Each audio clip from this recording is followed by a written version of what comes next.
of the people that they have killed and gravely wounded with their roadside bombs and many conflicts for which they are famous. That's Fox's Trey Yingst in Tel Aviv. Syria's former president, Bashar Assad, has been sentenced to death for war crimes from the country's long civil war. But he and his brother, who was also sentenced to die, have already fled the country to Russia.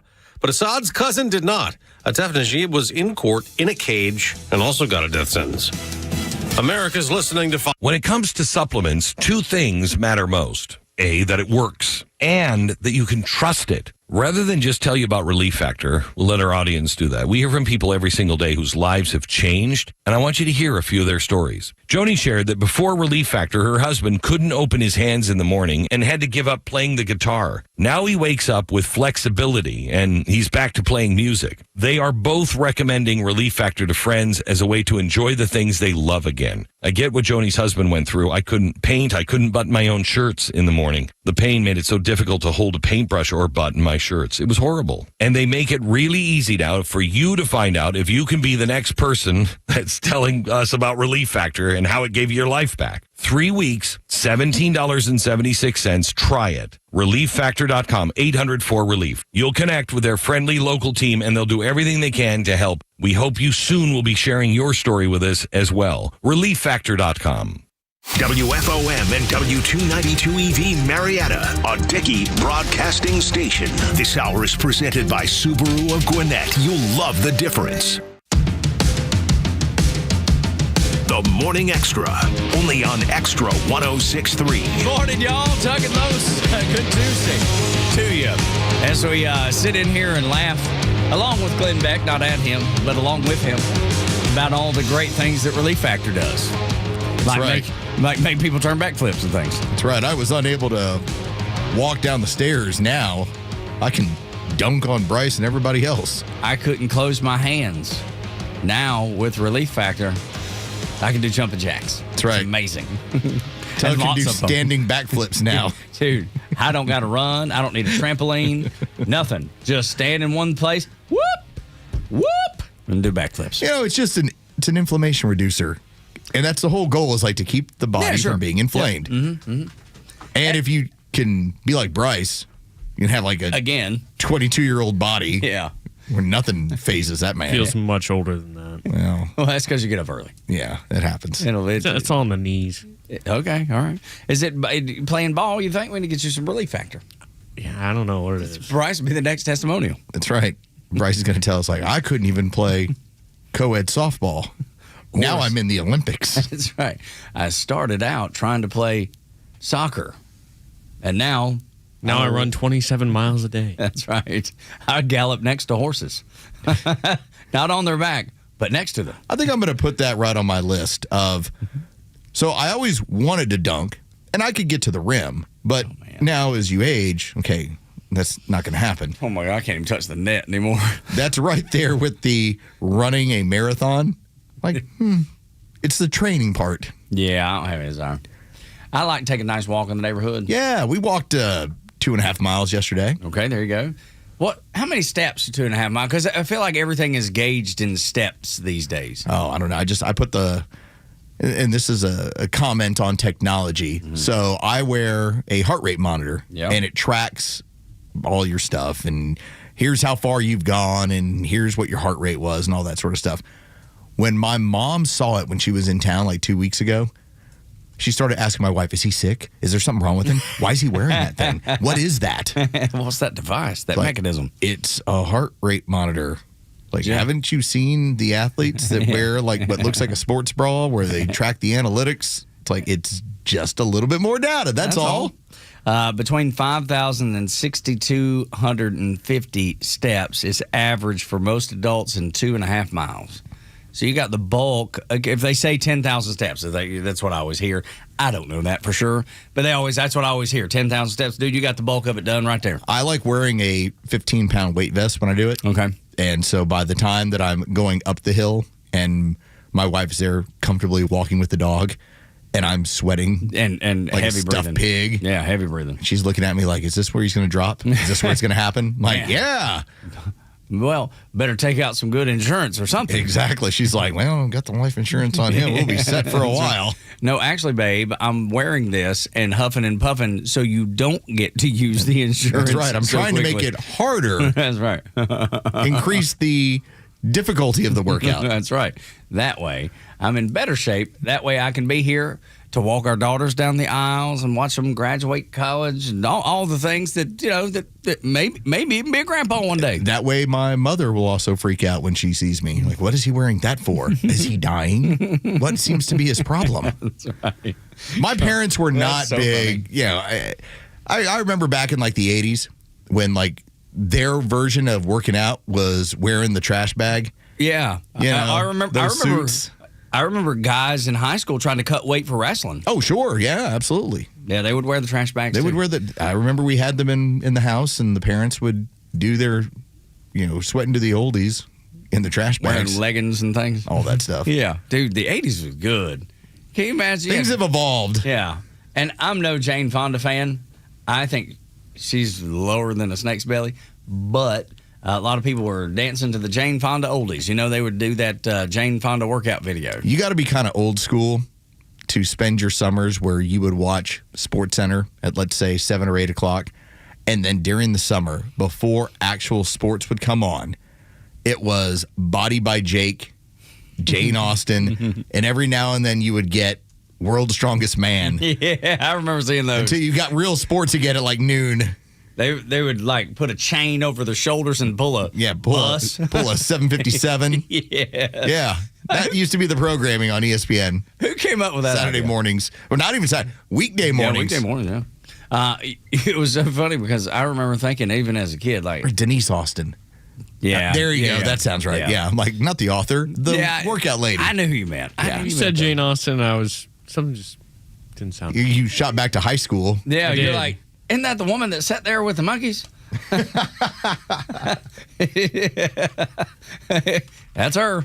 That's the one. Oh, and let me tell you though, Denise Austin She for was smoking, wasn't she? 69 years old, Yeah. still got it. Now she's 69 now. Still got it. The Denise Doll. Oh, she's got a walking pad too, otherwise known as a treadmill. Denise Austin. I'm trying Look, to. She there's does her. in fact still have it. There's her then and now. Wow, dude. Good for her. Holy smokes. Yeah. Yeah, she's done all right. She has done real That's well. her clean living right there. Yes, sir, it is. Maybe I do need to get one of them walking pads, Get it. otherwise known as a treadmill. That way, and throw that thing in the basement. There's a picture of her on. Oh, dude. Well, this is why Chuck Norris made it as far as he did. Yeah, dude, he was an ass kicker from way back. Dude, I gotta tell you, man, I've seen, 22-year-olds do that same thing on Instagram. And now you're getting a look and you're going, wow, I'm glad you brought up Denise Austin to How are open you, up the Denise? show. Man, I hadn't thought about her in 40 years, 35 years. And I remember as a kid being very annoyed. It's like, oh, Denise Austin's on again. Here we go. Little did you know that later in life you'd be like, hey, girl. Yes, when I was 12, I was like, all right. Then when I got to 40, I was like, oh, what's up? Yeah. How's your mama doing? Okay. Dude, and she's got a really pretty daughter that does some workouts with her now. I think they've What's up, Bryce? yeah, right. Look, Have dude. you met the Gobert? That's right. Look at there. She's super cute. Like her mama. Well, okay, I was told that from very early on, and I believe this to be true. And I don't mean to sidetrack us with so many important things we have to get into. Yeah. But I was like in middle school when my dad's friends would say, oh, you have a crush on that girl? I was like, wow, well, don't say anything. No, don't tell me. And they're like, have you seen their mama? Mm-hmm. It was Now always you the know. key. Because what she's going to look like is probably a lot like her mother. Yeah, I mean, so if you think her mama, if you think her mama's an attractive lady, then you'll probably think she's an attractive lady too later in life. So just be aware. It's smart. It's a smart I play. thought my high school girlfriend, I thought her mom was rather robust. She's rather robust. She too Yeah, it usually happens that went way. the robust route. Is it that way with men? I would assume there's got to be some sort of similarity. It's got to be right. Yeah, you would think. I don't know that for sure, but I didn't live that. So we need the ladies like at Know It All Mom, Stephanie, or any of the extras Oh, yeah, when Leanne chimes in. Yeah. Does that happen with men, too? Yeah, did you ever go, well, let's see what his father looks like so we have an idea? That way I have a good idea what he's going to look like. We're just... Maybe. We're just breaking... Does it apply in the same way? I bet it does. I don't know that, but I bet it does. And so...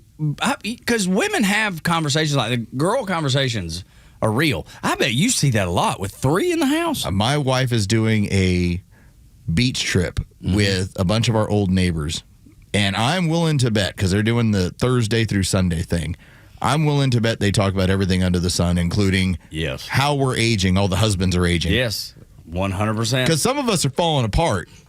Some of us are aging like Redford. Yeah, I probably fall right there in the middle somewhere. Somewhere in the middle? Yeah, I'm definitely not Robert Redford. Or, hey, Brad Pitt's he's looking good. Well, that's the one we now have to go with now that Robert Redford has passed on.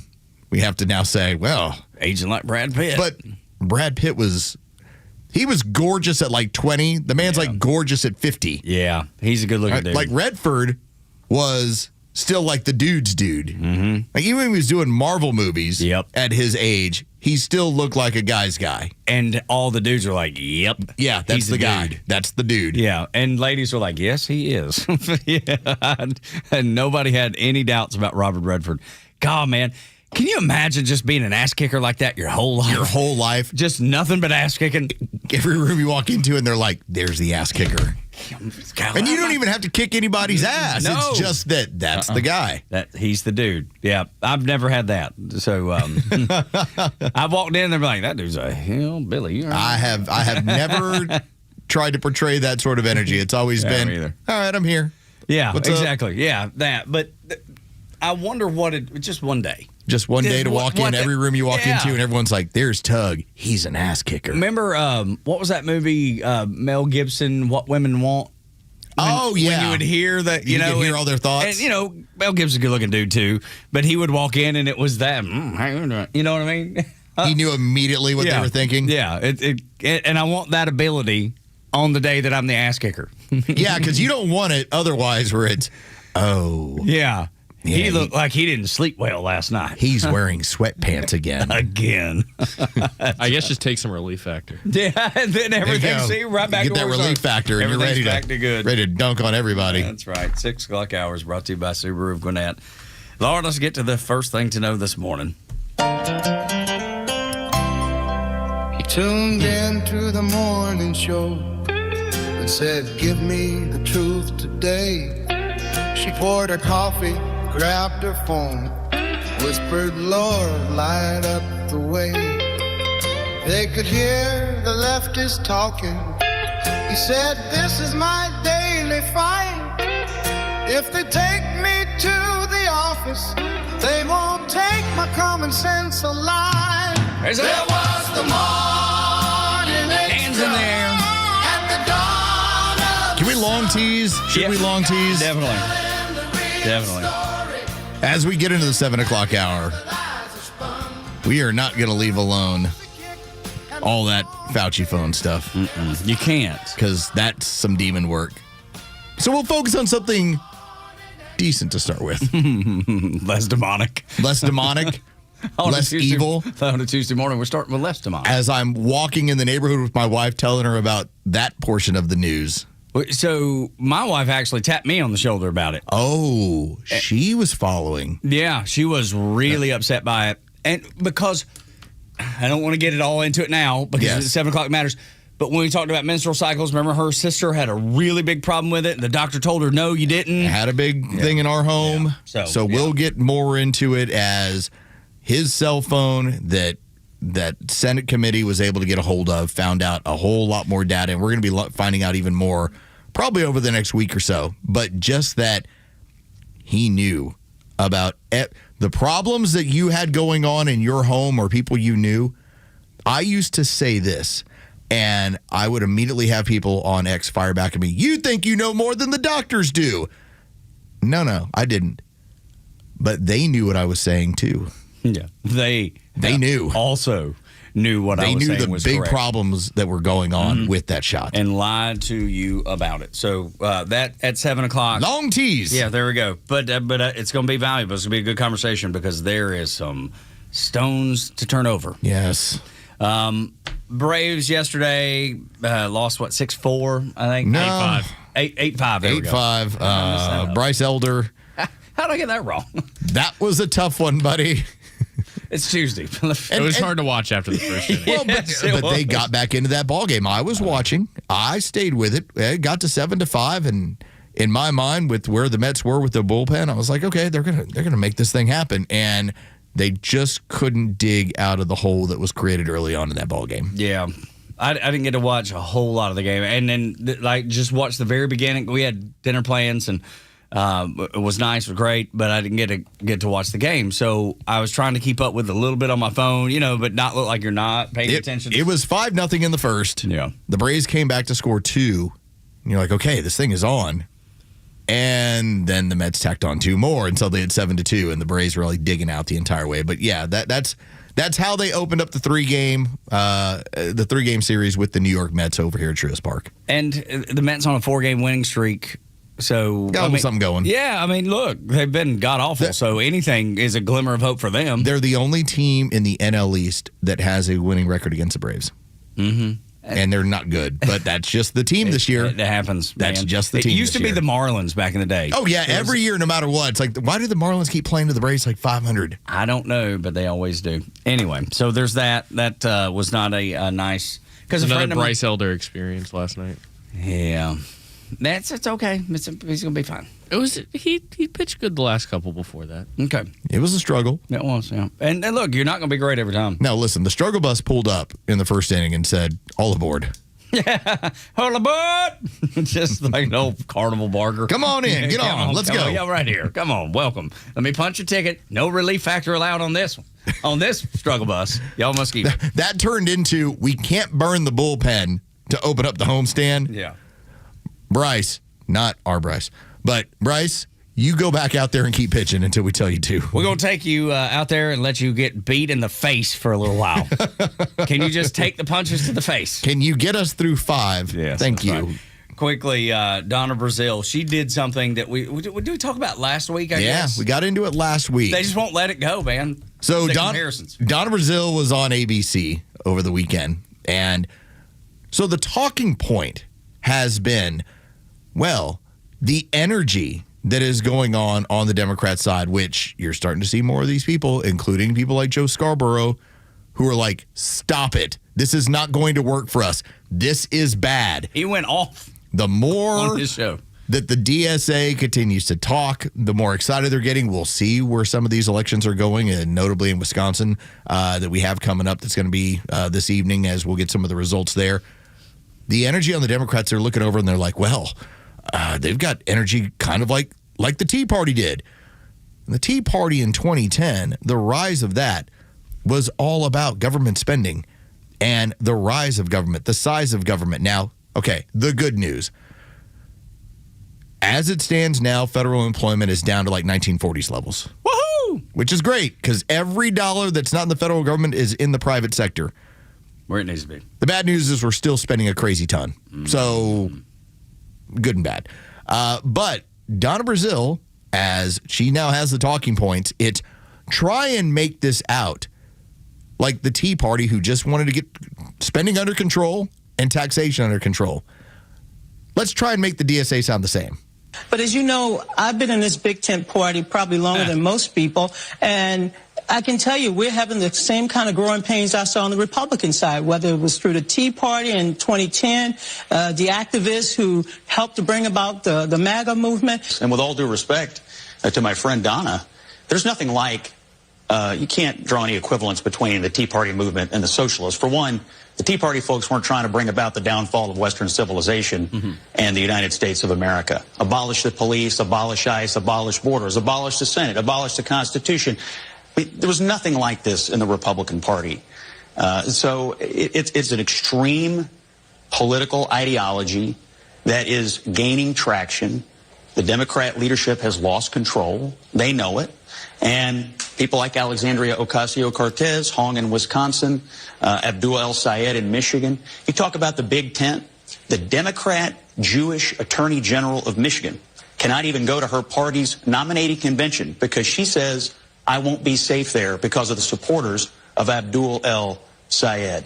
You can't draw any equivalence between what happened in the Republican Party with the resurgence of patriot conservatives versus these anti-American radicals. And that's Scott Jennings from CNN on ABC over the weekend. He's so awesome, man. Basically taking Donna Brazile and going, these are not the equivalent. When he said Democrat leadership knows it, that was a nice way of saying, Donna, you know it too. You know it too, Donna. Don't act like you don't know. The woman who at one point gave the questions to the debate to Hillary Clinton before she debated Donald Trump. The ultimate insider trying to spin that the communists, well, they're just like the Tea Party. No, they're not. Bill Maher tired of those leftists lying and just says, stop lying about what you want to do to America. Next on Extra.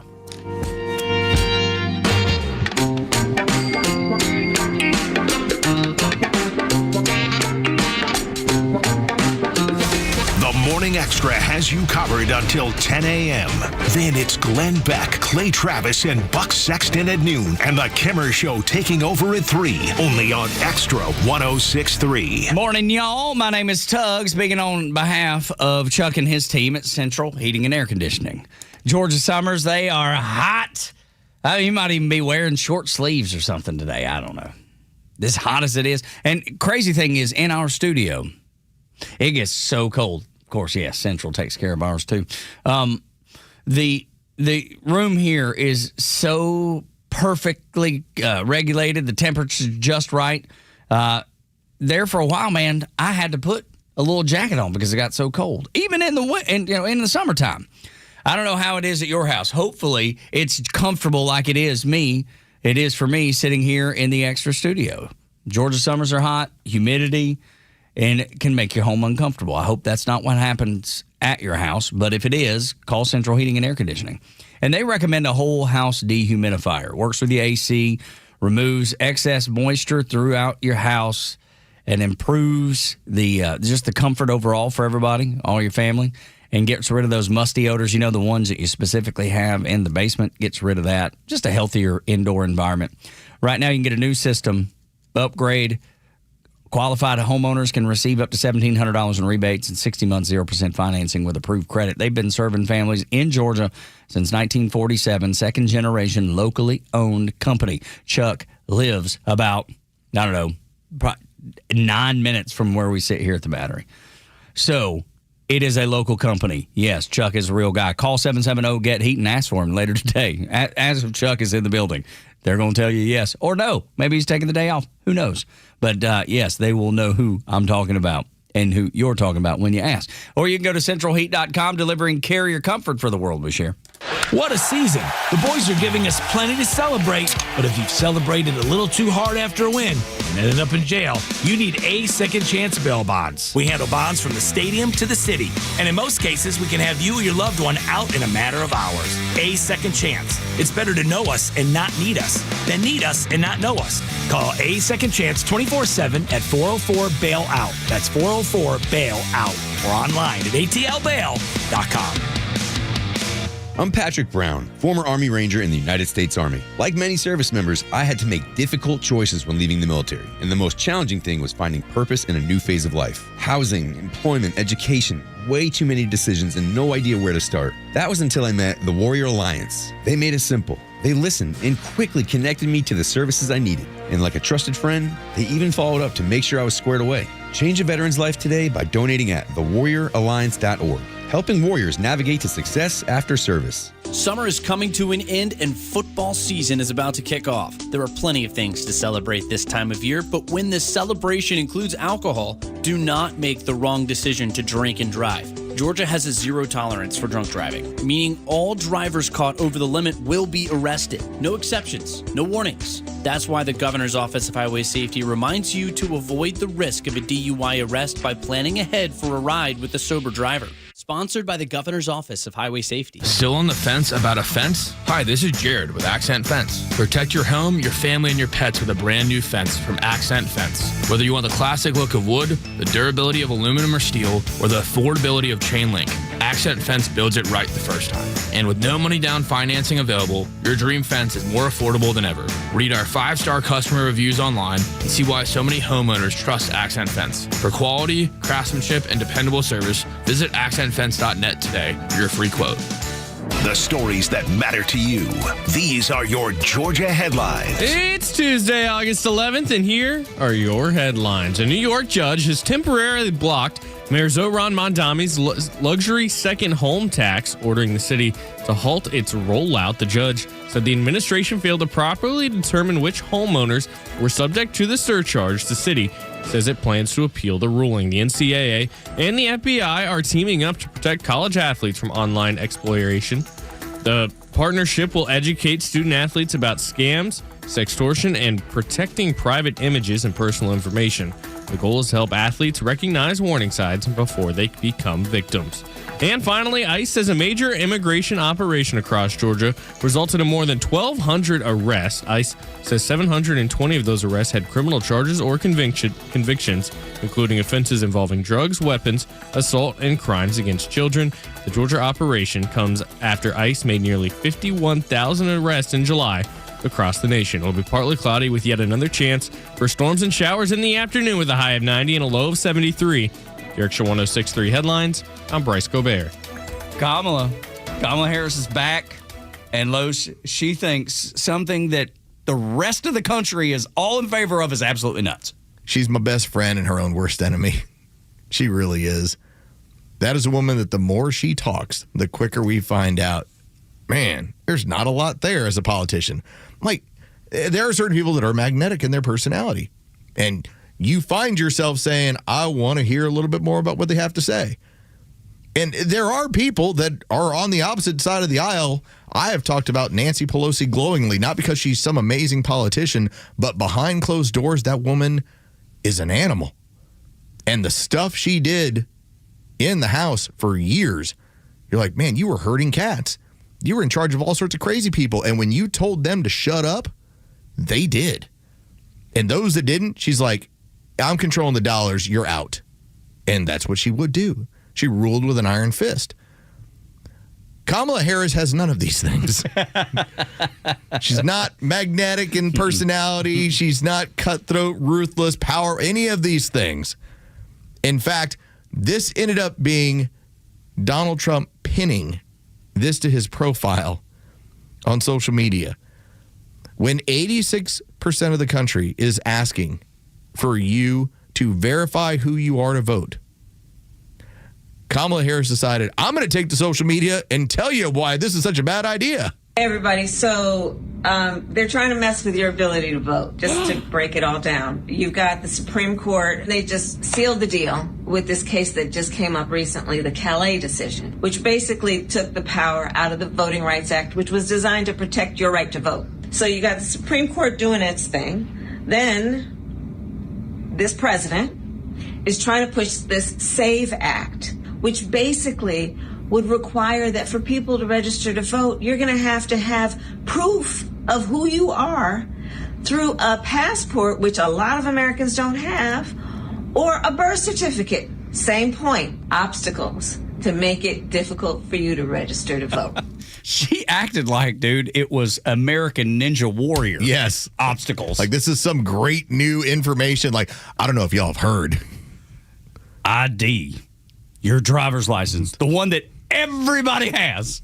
Even people that ain't supposed to have them. You're not going to believe what's being required. Where 86% of the country across the aisle are going, yeah, no, that actually makes me more valuable as a citizen of this country than the, 100 million illegals, 30 million, 40 million illegals that are here.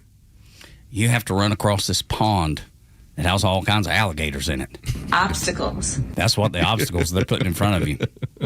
You have to, it's like playing. See this hoop? It's on fire. Yeah, that's right. You got to jump through it. And then you got to get on a motorcycle and jump across the Grand Canyon like Evel Knievel. It's terrible. what these people want you to have to do. No. Same point. Obstacles. Right. They want you to show your ID. You have to prove who you are, Los. You aren't going to believe it. They're going to make sure that you are who you say you are. Can you believe that Verizon Wireless, to issue you a $1,200 cell phone, wants to know who you are? Who was it? Was it James O'Keefe who went in and registered to vote under Eminem's name? Yeah. He went in and asked for the ballot, giving the name of Marshall Dennis Mathers III. Yeah. And they gave him the ballot for Eminem. I love it, dude. And, yeah, I mean, if you don't check your ID, I mean, there's no ID check, so what's the big deal? Dude. It's that easy. Obstacles. They're putting obstacles in this. Terrible. It's like banana ball. They put obstacles in the middle of the game. It's nuts. Obstacles. She keeps talking, and I love it. I know. I hope she continues. Maybe she will. But here's the thing. I mean, if you look at the polling, she's not in the lead, so it doesn't matter to them. Let her talk. She's like, let her babble. Well, I firmly believe that they are going to push her once again. She will be the establishment Democrat. And when things get bad for her, they'll just clear the field for her. Mm-hmm. They'll just be like, who do we got to push aside here? Now, I firmly believe, because I said it before, it's going to be her and AOC on a ticket. And so then when they lose, they can claim about how sexist America is. Oh, it is. Well, racist it's the most and sexist thing ever. You can't believe it. I'm like, racist and sexist. You put two people that doesn't matter. If you wanted them to mentally fight their way out of a paper bag, I don't think they can do it. That doesn't matter, though. Because you're racist and sexist, that trumps everything. Oh, yes, of course. Bad candidates, obstacles, it trumps everything. And then, of course, everybody on the left can do the sighing and the sadness of, well, America's just not ready for a strong woman. It just shows that we're so sexist and we haven't grown beyond any of this. Get some better candidates. Yeah. Get some better candidates. Tug and Los until 10 on Xtra 106.3. Let's check in on the Civil War going on the Democrat side. Because right now I'm being told that, well, they're expanding. It's a big tent. Yes, it is. No, not so much. You have the socialists, the communists, that are basically trying to tear everything down. The moderate Democrats are looking around going, are we going to allow this? The answer is most of them yes. It's like, how do we jump ship from here? And then you have people like Bill Maher who are caught in the middle. Bill Maher, a week ago on Real Time, spent his time talking about what the DSA is promising, for instance, the end of the Senate, the end of the presidency, essentially a new government. And as he's pointing out what they've said, then you have people that were on his show talking about, well, I mean, it's flip-flopping. He's like, no, it's just lying. It's like, this is what they've said. As I brought up weeks ago, I'm like, just let these people keep talking. It's incredibly valuable. Well, this past Friday, he went after the deity. He went after Anthony Fauci. Oh, no. And I think this is so interesting about his audience because, let's face it, that audience is a very left-oriented audience. And he plays to that choir quite a bit. But recently, you will hear the audience not sure how to react because he's saying things that are common sense from his view as a traditional liberal. And what do we define that as? Bill of Rights, free speech. Those are his most valuable things. And yet he is saying stuff that goes against left dogma. And his audience doesn't know how to react. They're like, it's funny. And they're like, well, it's kind of true. I know, and they're looking around. And like, is it okay am to laugh? I allowed to laugh at this? Can I clap? And as he pointed out, even last week on Real Time, when he's like, you should be freaked out about this, when saying what the DSA's plans were. So this was this past Friday. And I want you to hear Bill Maher as he's lining stuff out. He's going through all of his monologue and then the desk time, and he's talking about Anthony Fauci. But you have to try awfully hard not to notice how much Fauci is energized by being embraced by one particular cultural tribe. It was Julia Roberts who was telling Fauci he was Jesus with a petri dish, not Randy Quaid. And that side likes to think of themselves as the purely science people, even though keeping kids out of school that long and traumatizing 2-year-olds with masks wasn't good science. Fauci supported some strange policies for such an esteemed epidemiologist. Natural immunity doesn't count now? Meaning, even if you've had the disease, you still had to get the shot? That sounds more like what Pfizer and Fauci's celebrity friends wanted to hear. He let this go to his head. Turns out the really dangerous intimate contact wasn't shaking hands, it was kissing ass.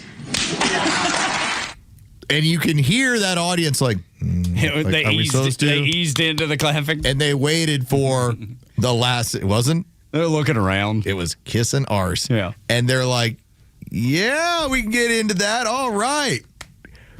But they're not sure. Yeah, that's what I'm saying. They're leaning in. They're like, got their hands ready, but they don't want to put them together until they see everybody else. And then, like, how shocking does that have to be in that audience and go, you're going after? Like, Dr. Fauci going, he's going after? They said he was the greatest of all time. He saved America. Don't you know? Yeah, my kid has learning problems now, but he saved him. He'd be dead otherwise. But he'd be dead otherwise. Yes, so this is the best of the best of the situation. When he was 12, he would have died from COVID. Oh my Lord! But now that he got to college and he's 2 years behind, yeah, and in all remedial classes, right? It's fine. So much so that they're even doing remedial classes at the college level because there's so many kids that have fallen behind. Poor Tug took 095 and the person down the hall makes fun of him for taking 095. Which is the truth. The truth. So I was remedial before remedial was cool. Yeah, you didn't need COVID. I was already there. but this is the fight. 7+5. Is this really what they're asking me now? Yes, it was. And it was. Yes, it was. But I appreciate the fact that Bill Maher, again, I probably agree with him like 20%, 25% of stuff.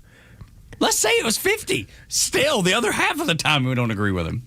But he is spending his time and his show going after the things that concern him most about his side. And that is, you have a love of a guy who screwed a lot of stuff up. And then you're totally turning a blind eye to his own journals where he admits what's really going on. I think he's got this great awakening that's happening. And it's good because more people need to have that moment. I wish my sweet Aunt Peg would have that moment. She won't. She won't. She's never going to see anything like this. That's why I thought it was so bad last week when we talked about Stephen A. Smith talking about doing all the things that he did to protect himself from COVID. And then he learned that it was all BS. It was all BS. Went to his audience, and I thought it was so incredibly important that his audience, which wouldn't listen to this show, but heard him say the same things that we do. I think there's value in that. And I think that's why it's so important that Mars doing it too. To me, that's the fight. And it's not doesn't include us. Like, we know what we know. We had the ideas, we followed what the information was out there. And meanwhile, there were other people that, as I joke around all the time, I was listening to Frontline Doctors, you were listening to Rachel Maddow. All right, who turned out to be correct? Yeah, that's me. As I joke around about, I'm not one to say I was right, but in this case, I'm never going to let that one go. And you shouldn't. Ever. But that is the fight that's now happening on the left, where it is a matter of hold up the mirror to this stuff. Whenever these DSA people show up on podcasts or interviews, like, take a listen to it. Or the WNBA, too. Let them look in the mirror as well. Megan Romer, we went through some of her stuff, the co-chair of the DSA, and the interview she did over the weekend, it couldn't have gone worse. There's not a lot of stuff that they can get into of real content. It's all the feels. And so a guy like Bill Maher is just saying, get out of the feelings. Like, here's what's actually happening. And if we don't draw attention to it, then we're subject to give up everything for it. We'll be sitting back going like, what happened to our liberty? Well, I just followed what the DSA was telling me. It seemed like a popular thing to do. Everybody else was doing it. It turns out they were communists. We didn't know. No, we knew. Well, they are trying to backtrack some of that. And you heard AOC backtracking over the weekend. You've heard so many DSAers. No, that's what you think we want. I know what we said, but that's not at all what we want. Bill Maher, on the other hand, does recognize it, does realize it, and called out their BS. I don't believe any of them. All the DSA people are saying, oh, these things you quoted last week, we don't say. Yeah, you said it, you meant it, stop it. Yeah, flip-flopping, though. This is as old as That's politics. not flip-flopping, that's lying. That's just pretending you don't. I know who you really are, and that's okay. Communism is an economic system. It always leads to a horribly corrupt, violent political system, but it is an economic system. You're allowed to vote for it. I'm not saying make it illegal or anything, but just own up to what it is. That's what it is. When you're talking about seizing the means of production, you are a communist. Okay, just own it. But they know they can't. Maher is saying the same thing we are. They've got to back off. They know they can't sell this to anybody. You can be a communist. There is nothing illegal with it. It is a political system. All we have been saying is expose it and be honest about it. You believe in communism. I believe in capitalism. And is it always done correctly, whatever your version of correctly is as far as capitalism? No, I hate crony capitalism. I can't stand when the government picks winners and losers. I'd rather it be a free market. I wish we had freer markets. Me too, fully. But I know the difference in what happens when you are the determiner of the means of production and also where the money goes. And in that system, it always ends in two ways: violence and death. Every time. Just be honest about that's what you want to subscribe to. That's all Bill Maher is saying. That's all I've been pointing out of saying, air what these people say, and let's just be honest about who they are. They are communists. And they're running from it now because of all the things that they've said. No, we're progressives. No, you're not a Woodrow Wilson progressive, and that's not a great progressive either. That's the media trying to cover up the word communism because they know it's not good. The DSA even says we're going to call ourselves socialists. And what is socialism? Communism is advanced socialism. That is their own words. Not mine. Theirs. Tug and Los until 10 on Extra 106.3. 6 o'clock hour is brought to you by Subaru of Gwinnett. When we come back, the worsening conditioning of Sleepy Joe. Next on Extra.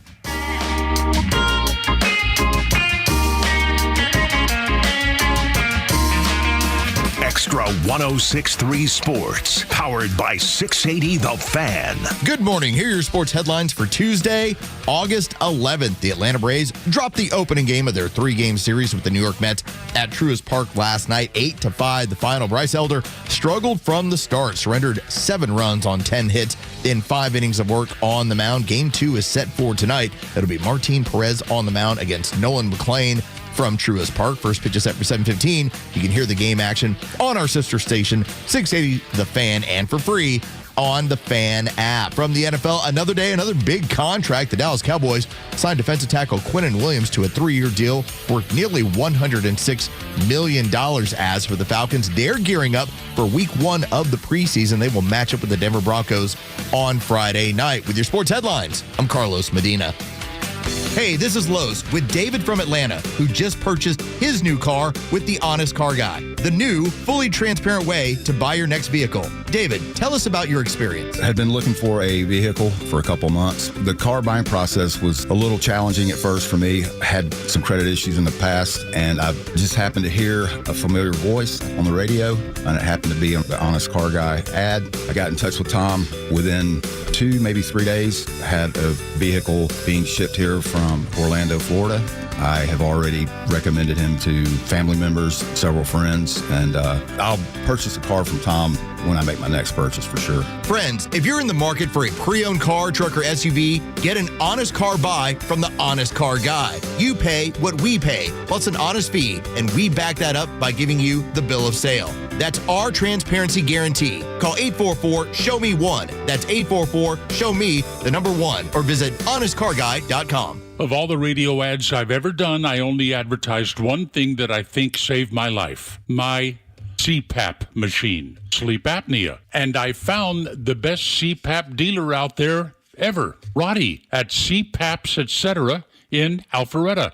CPAPsETC.com. Everything you need, all the supplies, shipped anywhere at a price that often beats insurance.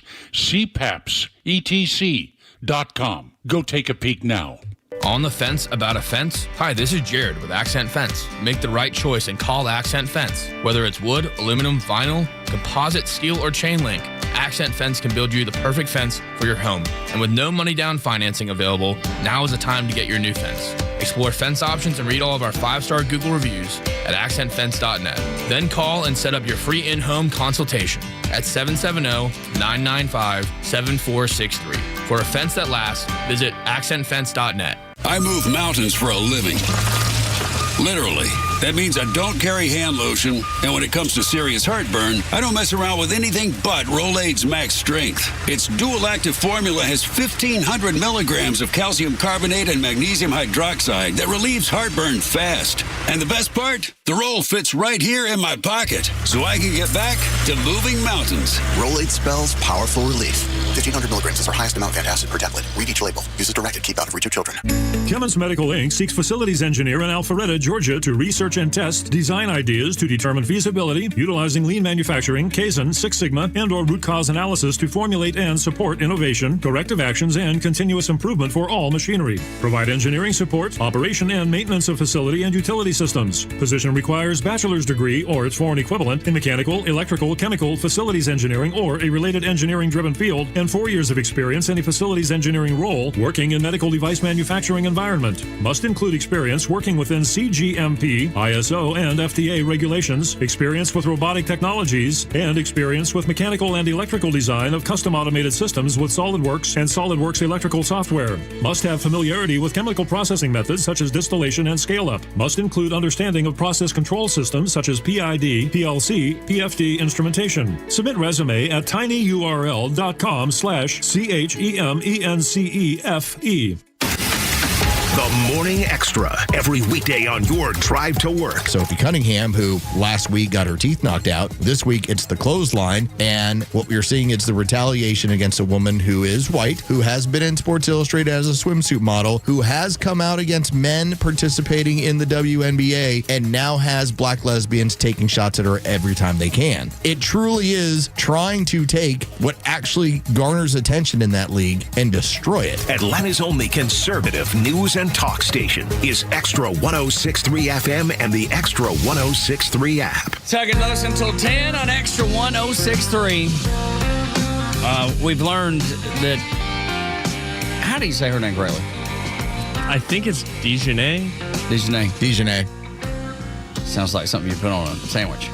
Dijonay. Dijon. Dijonay. But Dijonay, yeah. I'm saying this was it's the fancy version. That's the fancy one. It's fancy. Got some Dijonay put on there. That's the woman who delicious. Got the flagrant two and was ejected for hitting Sophie Cunningham up in the head. Which we were talking about, and you heard that promo coming back, and now we understand that she said, well, I wasn't talking about, I didn't call that the foul white privilege. Really? Well, yeah, you did. You went to the locker room and did it. Via your phone. And told the world, as a matter of fact. So now you're backtracking. We're talking about backtracking last segment. Now you're backtracking it? This is the reason why athletes are often, when you have a sporting event, there's a 10 to 15 minute cool-off period before they ever go in front of the media. Because leagues don't want players responding in the moment. Then you get Dijonay, who decided to go back and blame Whitey for her ejection. I never once claimed the assessment of the foul was white privilege. That was your assumption, trying to exercise your critical thinking skills. You studied psych. Furthermore, I'm the last thing from an ignorant or asinine. What? I'm the last thing from ignorant or asinine. What? I don't even know what she said, dude. I have no idea. She's claiming she didn't say it. It's clear you said it. Did your thumbs not pound it out there? It's so ridiculous. But people actually think you're dumb enough to say, oh, she said she didn't say it. I know I saw it, but yeah, she didn't. I mean, I've had my X account attempted to be hacked. Really? Like I've seen when you'll get the notifications. Oh, somebody's trying to log in or whatever. Because you have, in this case, the authentication process. Mm-hmm. And so it's time to change passwords, time to move some stuff around. It's just what happens. But I've never once ever put anything out there and said, I was hacked. Wasn't me. I didn't do it. No, it was me. Dude, Dijonay. It was me. Dijonay is a real thing. How to make Dijonaise. Smooth, creamy condiment, mixing mayonnaise and Dijon mustard. Dijonaise, I told y'all. Wow. See? Look at the old hillbilly coming through this morning. I know my condiments. Don't tell me I don't know my condiments. I know them well. I don't even like mayonnaise. He's more than just a ketchup man. That's right. I'm a much-up guy, to be honest. That's a ketchup and mustard blend there, and it depends on how much ketchup and how much mustard. Do you want it more orange? Do you want it more red? It just depends. It's a strategy. What you're eating depends on what you're eating. That's what I love much-up. I put it on about everything. There was a time when if you had the right kind of burger with ketchup and mayo, and those came together in a symbiotic relationship with maybe a fried egg, might be the greatest thing you can put in your mouth. Oh, yeah. I'm not a mayo on a burger guy. I'm not a mayo guy at all, but I know because well, F you, Bryce. That's right. Loser. Because I know what I'm not a mayo guy, but I know what he means, though. Because well, F you too, Tug. I knew it was coming. But I know what you mean because it happens when you get the much-up mix exactly right, and you bite into the burger and you're like, oh, you can get it wrong. Oh, you totally can get it wrong. You can get it wrong. Yes, you can. When mixing condiments. You can. That's why I know what you're talking about. It's like a drink that is too strong or too light. Now, you'll always go with too strong. Yeah, because that's what you're paying for. But you're paying for a well-balanced drink. So when it's dying on the bar, when the ice is melting in it, you know what you're going to get. You're like, man, that drink's got to get out quicker. Yeah. Well-balanced? Yeah. And when the mix is just right, the mix is just right of your condiments. Like or like you're talking about with a drink, man.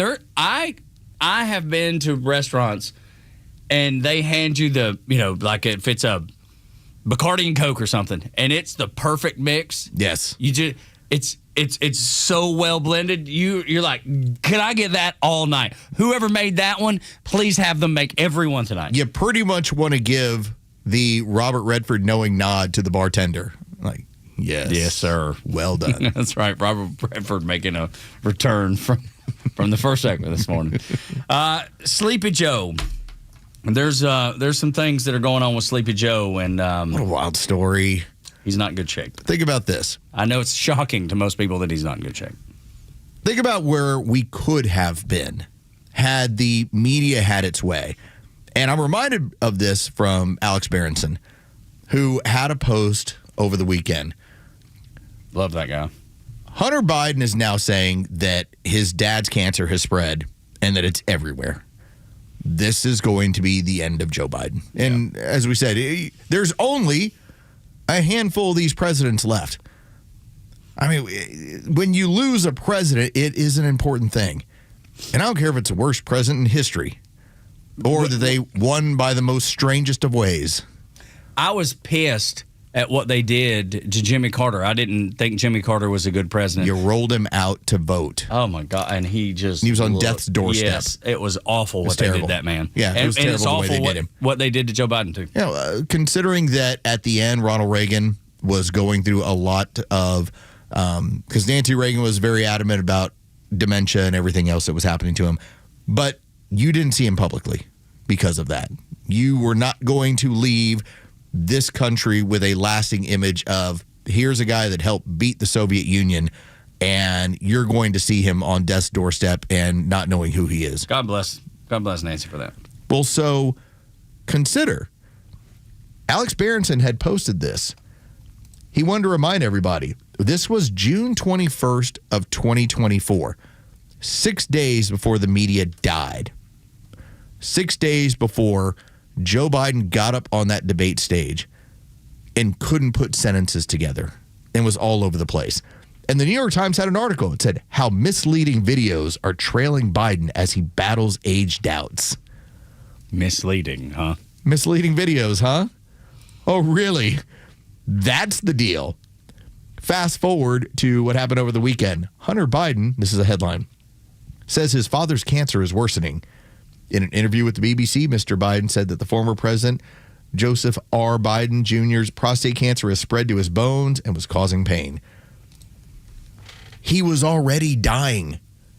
He got up on that stage and was already dying.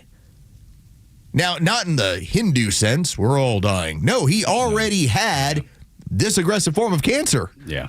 Remember, the day he left office, in order to get the attention off of the auto pen, it was like, Joe has cancer.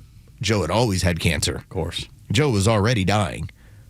And yet the Democrats were more than comfortable trying to roll him out and then move him on. It's one thing for the Democrats to do it. It's another thing for his family to do it. That's the ugliest part of it. It's why Jill is one of the worst people out there. The Bidens as a whole. Ugly, dude. That is, I cannot imagine. Because my dad, when he died, man, it was painful. It was tough and painful emotionally, but painful on him too. I can't imagine trying to make him stand in front of a teleprompter and read and do all those things just to maintain some form of power for a political party. How filthy do you have to be? Well, considering that, first off, Hunter Biden was concerned about, am I going to spend time in prison? Yeah, I know. And Dad's going to keep me out of prison. Because I'm going to prop Daddy up. Jill I'm going to Biden make him do it. Was concerned about, I'm going to lose all of this that I have in front of me. And Hunter's about to go to prison. Yes. And it's going to reflect on me. And to think, if you could possibly create a sympathetic figure out of arguably the worst president in the history of this country, a man who had lost every presidential run before but magically won in 2020 without even running. It was impressive what he was able to do. Does anybody ever think about that? Joe Biden lost every presidential run he had ever been on, ever. But that one time. But one time when he didn't run, he won and got more votes than any president in the history of this country. A landslide. Does anybody else find this weird? It should put a question mark above your head. Like a Charlie Brown cartoon. It's just understood at this point. Yes, but yes. Just like everything else. Joe Biden, 2 years ago in the summer, was dying. And the administration and the media wanted to tell you that everything was fine and that anything you saw in terms of in what bad a shape he was in, them's your lying eyes. Don't worry about those. They have a theme of doing that. They have a history of doing things like that. Maybe with that COVID vaccine, too, that we'll talk about next on Extra 106.3, the man that needs to be held accountable, even with that pardon. Next on Extra 106.3. And by the way, at Know It All Mom, Stephanie says the best burgers are sauced up with sweet and tangy burger sauce made with avocado oil from Chosen Foods, since we're talking about how to doctor it all up. I just like that she ran downstairs to be like, let me send this one over. 6 o'clock hour brought to you by Subaru and Gwinnett.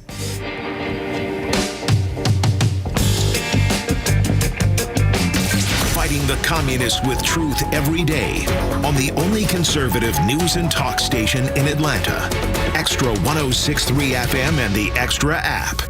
Back to school means back to the grind for your family, but it also means back to the grind for your garage door. Hi, I'm Dan Watkins, owner of All Four Seasons Garage and Entry Doors. If your old garage door is getting a failing grade, we can help. Our highly trained technicians will get to the bottom of it. It could be a simple repair, a malfunctioning opener, or maybe just a tune-up. But if it's time for your garage door to be replaced, we'll make that easy with upfront pricing and free estimates. When trust matters, trust us. All the number 4 seasonsgarages.com.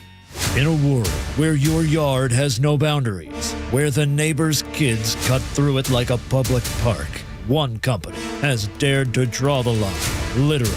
Accent Fence. Hi, this is Jared with Accent Fence. Setting boundaries is a good thing. So do it with a wood, vinyl, composite, aluminum, steel, or chain link fence. And right now, we're making it more affordable with no money down financing. Get your free quote today at 770-995-7463 or book online at accentfence.net.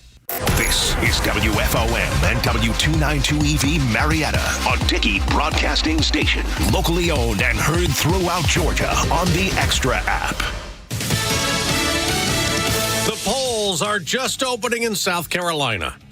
I'm Dave Anthony, Fox News. For a special Republican primary to replace late Senator Lindsey Graham as the GOP nominee in November, his sister Darlene, appointed to the Senate to finish his term, is running with President Trump's support. Let's go for it, Darlene. I know exactly where you come from. I know you and I know Lindsey, and this is what he would have wanted. That's at a tele-rally for Senator Darlene Graham yesterday. There are 9 other Republicans on the ballot. There are also primaries today in Connecticut and Vermont and Minnesota and Wisconsin, where voters will show just how far to the left that they're willing to go. Frontrunner Francesca Hong, she seeks to be the first self-identified Democratic socialist governor in U.S. history. She's a state representative, a former chef, who in recent weeks has backtracked on past controversial statements like calling for the cancellation of Thanksgiving and Valentine's Day, abolishing the Senate, and defunding the police. Fox's Alexandria Hoff in Madison, Wisconsin, and Alabama. There are special primaries today in 4 redrawn congressional districts.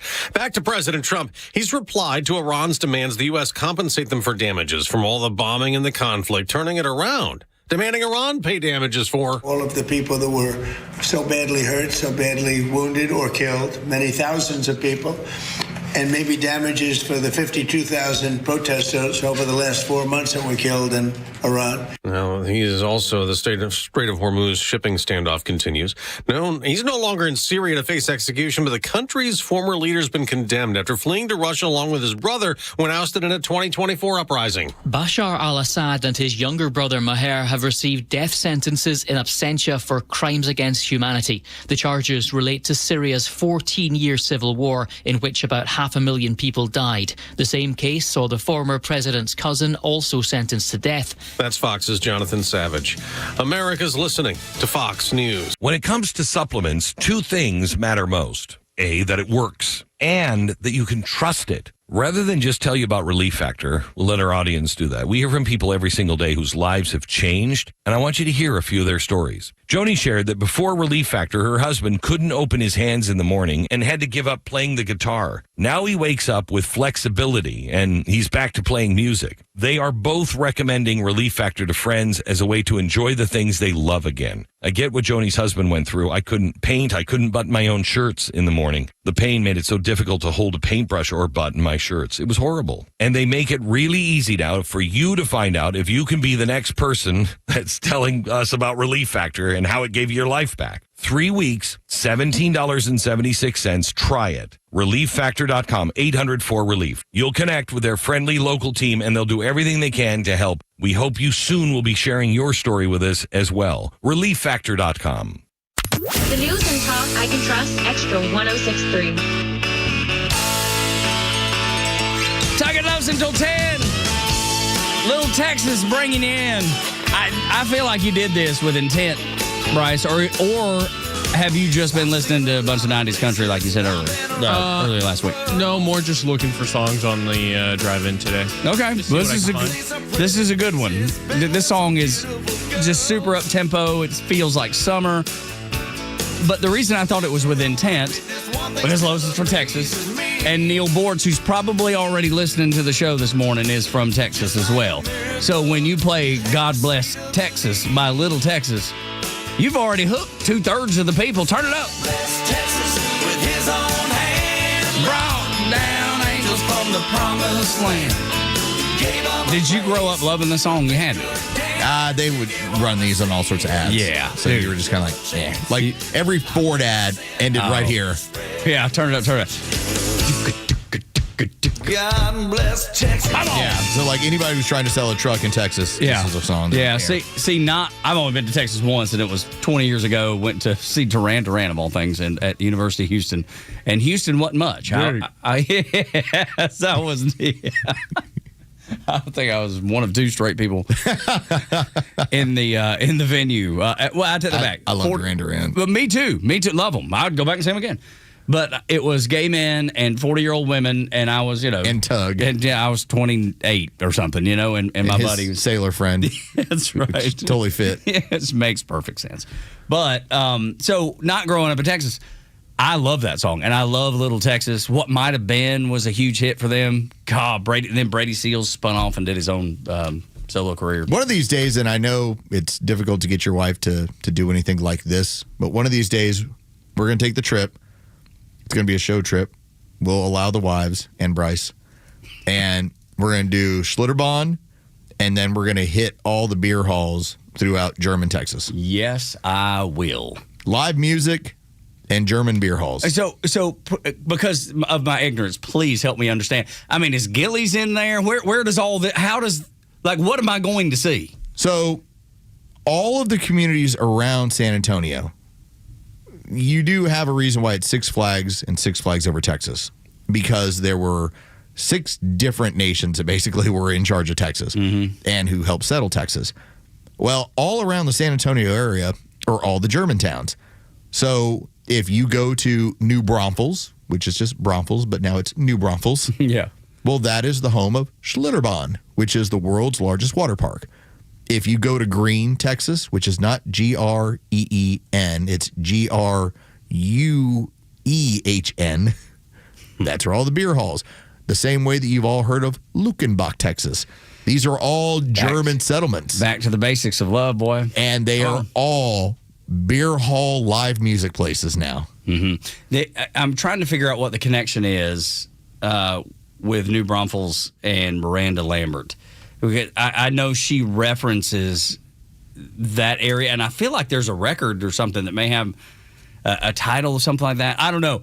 I got to go back and figure that out. There's a connection there for some reason. This is how it works in Texas. Yeah. New Braunfels is north of San Antonio, a Spanish settlement, and just outside of San Marcos, another Spanish settlement. But New Braunfels is the German settlement. Is German. I love it, dude. Dude, Texas is. I feel like I'd fit right in Texas. I feel like they'd be like, you talk kind of funny, but we like you. They'd like you. Yeah, I think I'd fit right in. My dad lives in Boerne, Texas, and that's Boerne. Okay. I love it. I love it. So I just looked up the Gillies, because I literally just threw out the only place that I could think of right off the top of my head, and that is in Pasadena, Texas. Does that sound right? I don't even know where that is, but anyway, that's the only place that I knew there was a big bar that all the artists go and play, and it was a giant. Obviously, it was Mickey Gillies' joint. The all the girls get prettier at closing time singer. But that's the only one I knew. See right there? Yep. See how there's New Braunfels? Yep. And what do you see up there off 35? I can't see it. Green. Okay, yeah. Green, Texas. Spelled all funny. I love it. Yeah. All right. Well, we got to go, man. I love it. I'd get me a Luckenbach hat. I'd be so happy. I wore my Waylon Jennings hat yesterday. I think Bryce would have so much fun at Schlitterbahn. My guess is yes. We'd get him a day pass, and we just let him run around and frolic and play. Yeah, and ride water slides and things. Oh, that'd be a blast. Let's go. I'll let the adults do their thing. It is. It's like it's 2 different parks, really. Wow. And you actually can take your inner tube and go from the first part of the park down the Comal River, and you get to the next part of the park. And that one's a more updated, where they have like the world's first uphill water roller coaster. What is that? It's fun. Is it? Yeah, I've never even heard of that. I'm all for a good lazy river as long as it has tiki bars along the lazy river. That way you can pull in, grab yourself a little cool beverage and then continue to float. Like I'm just fine. I'd never leave the old man.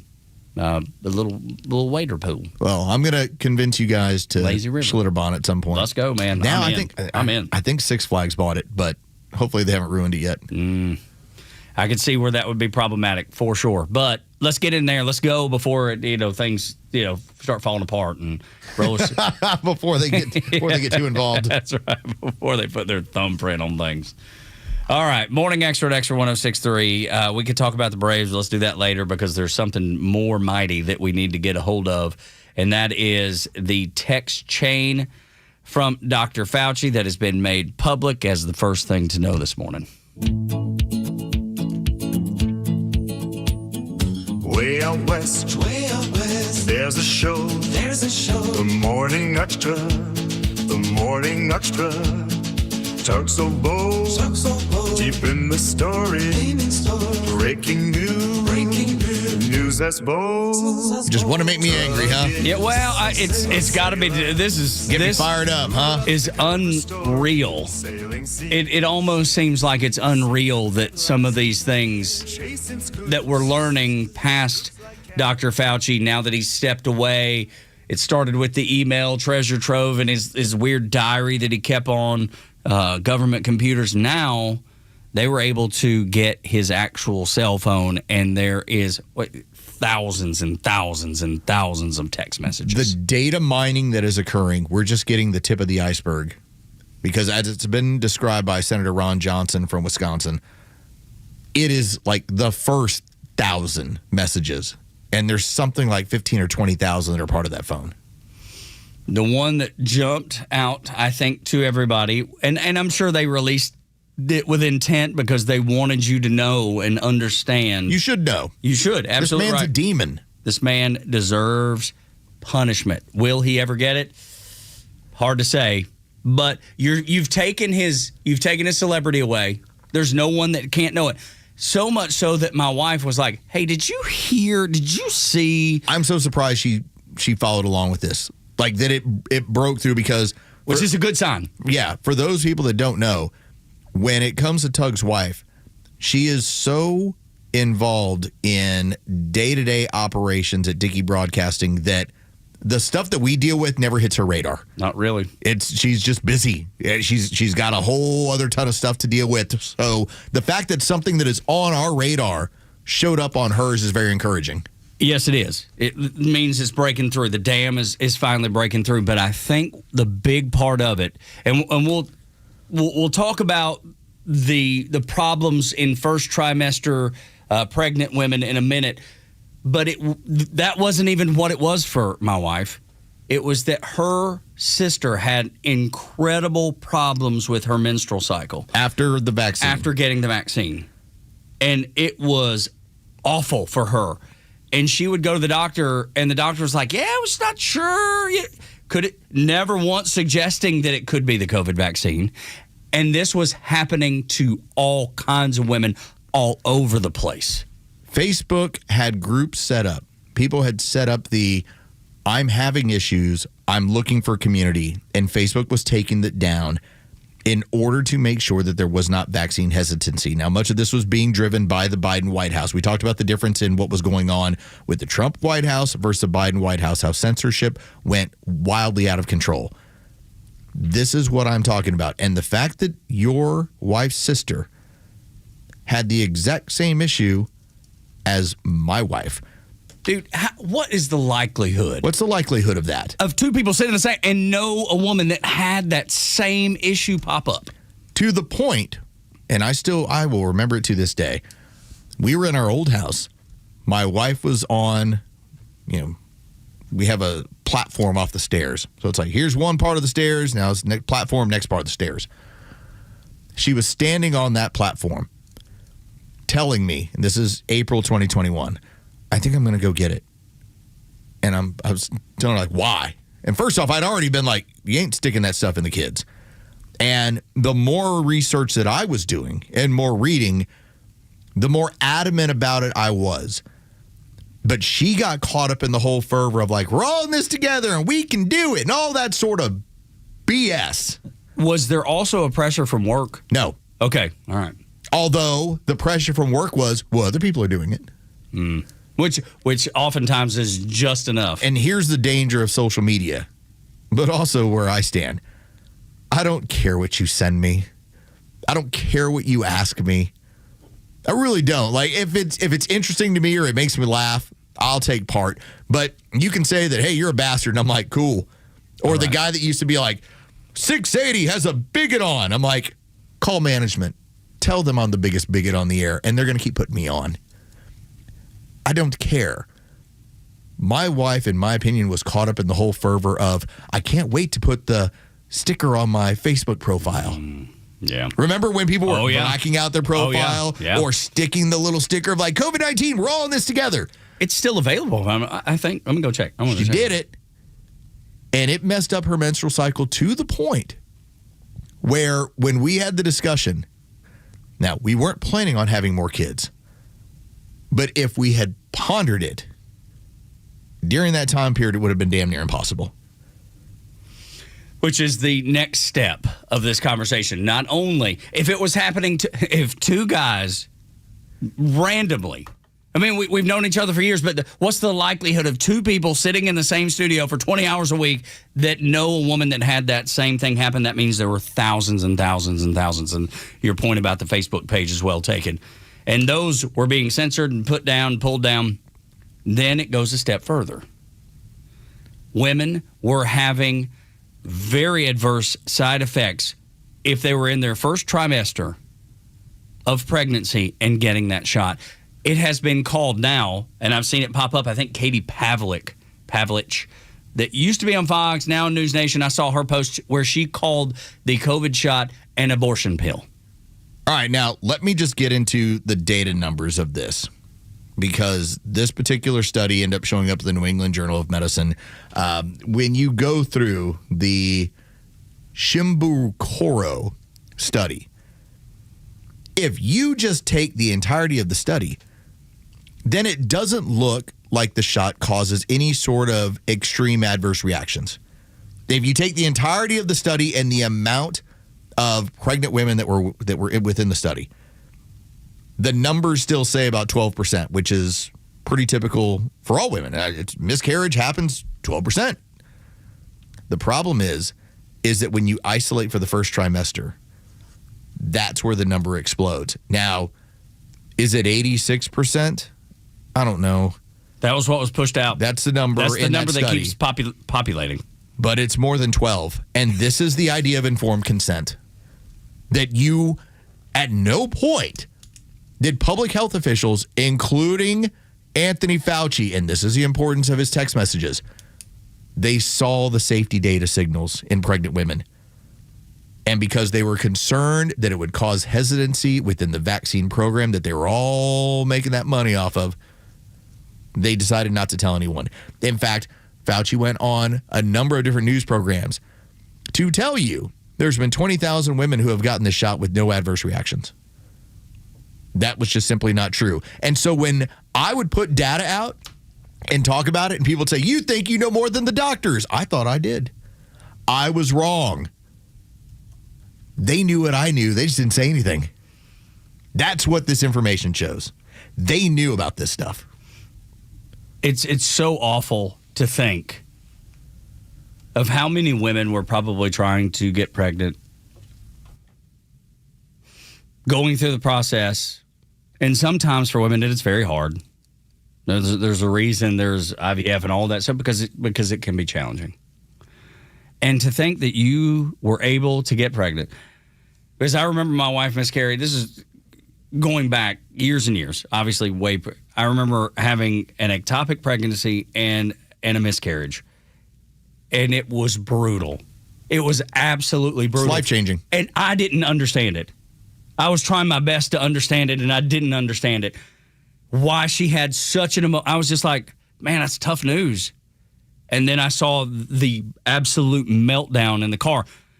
I was like, oh my God, this is way bigger than I thought it was. Way bigger than I thought it was. I'm a dude, man. I just didn't know. I quickly learned, and I quickly went into that protector mode, comforting her, taking care of her, making sure that she was okay, trying to be a good husband. So having seen that up close in my own life, fast forward to 2020, when people were telling you better inject this into your body, and then it causing that, I could never forgive Dr. Fauci for. If I were one of these women or one of the husbands that had to see my wife go through this, I would want this dude to rot in everlasting hell. Here's where this really bothers me. And I'm gonna send this to you and Bryce, and I don't know if you're ever gonna jump into it. I have a podcast from April of 2021, and it's Dr. Robert Malone, who in his own way was also maligned. This is a guy, I think the number is 8, might be 9, on patents he holds on mRNA technology. In April of 2021, he was talking about the problems that they had while trying to develop it. And one of the points that he made was the liponanoparticles, the LNPs. He goes, every time we would test this out, rats or mice, and he would say too, mice lie, but they're a good indication. It's like every single time we would get into this stuff, the LNPs go to young men's hearts and go to women's productive system. This was April of 2021, and I'm going like, well, that's not a good thing. And then you start hearing about this. And the federal government, I mean, they're exchanging text messages about it. Knowing. They're talking about mutations that are going on with women. And again, informed consent. If you decide you want to get a shot in your third trimester, you're going to know, listen, the data in the third trimester says that this drops significantly. It's not as dangerous. You had women you were telling this, they were in their first trimester, and you already knew. And they never informed them, never told them how dangerous this was. Awful. Animals, demons. Awful. When we continue on Extra 106.3, the Talkmaster Neil Bortz, the unmistakable voice, the unmistakable opinions. People come to this radio station to hear from Neil, and you will next on Extra.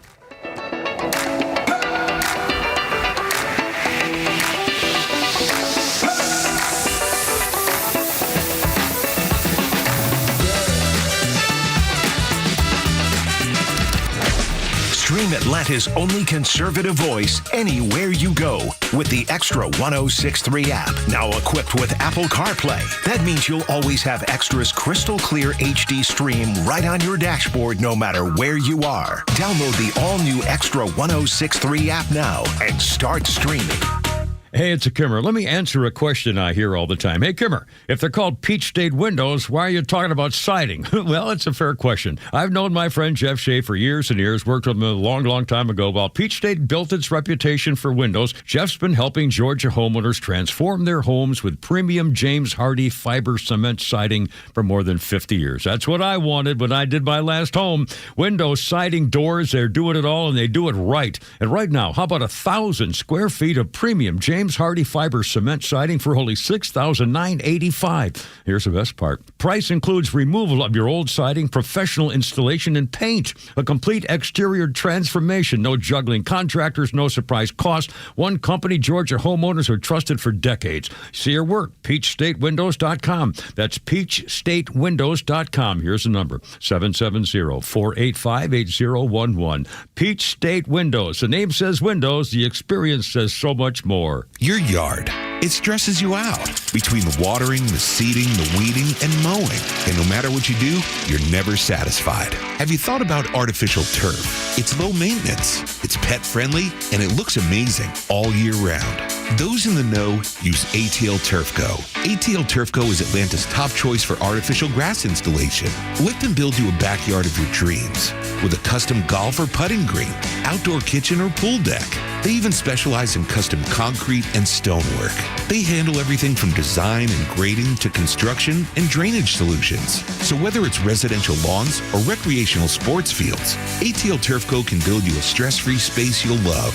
So say goodbye to mowing, maintenance, and your wasted weekends. Learn more and schedule your free in-home consultation today. Call ATL Turf Co. 678-403-2339. That's 678-403-2339. Or visit atlturfco.com. Toyota's national sales event is happening now through August 31st at Marietta Toyota. Commuting every day? Well, the 2026 Toyota Camry is now all hybrid with up to, get this, 53 miles per gallon city driving, an easy way to cut fuel stops without giving up comfort. And right now, Camry is the smart move for drivers who want Toyota reliability, everyday comfort, and better fuel efficiency for the road ahead. Every new Toyota includes our nationwide lifetime powertrain warranty, limited time, and unlimited mileage for as long as you own it. We'll go to Best of Cobb for 2026, Best New Car Dealership, Best Service Center. For well-qualified buyers, special financing is available on the new 2026 Camry Hybrid as low as 4.99% APR, 48 months, now through August 31st. Visit us on Cobb Parkway South, just north of Truist Stadium. Marietta Toyota, since 1975, we've been here and we'll be here for you. 4.99% APR for 48 months with approved credit through SCTF. Not all buyers qualify. Offer ends 8/31/26. See dealer for details. All prices exclude tax, tag, and title, and include $699 dock fee and $257 electronic tag fee. Join Daniel Matalon, CEO of A Second Chance Bail Bonds, and co-host Tug Cowart as they bring together law enforcement, justice insiders, and voices from every part of the justice system, victims, advocates, and people who've turned their lives around. It's not PR, it's not fluff. It's an honest talk about what's working, what's broken, and how to build a better path forward, one second chance at a time. This week's guest is Charles Shaw, president of the Georgia Association of Professional Bondsmen and founder of AA Professional Bail Bonding. Justice Unfiltered.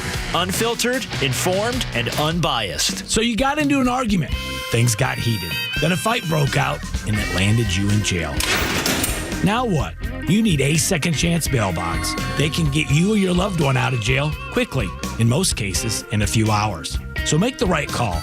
A Second Chance bail bonds. It's better to know us and not need us than need us and not know us.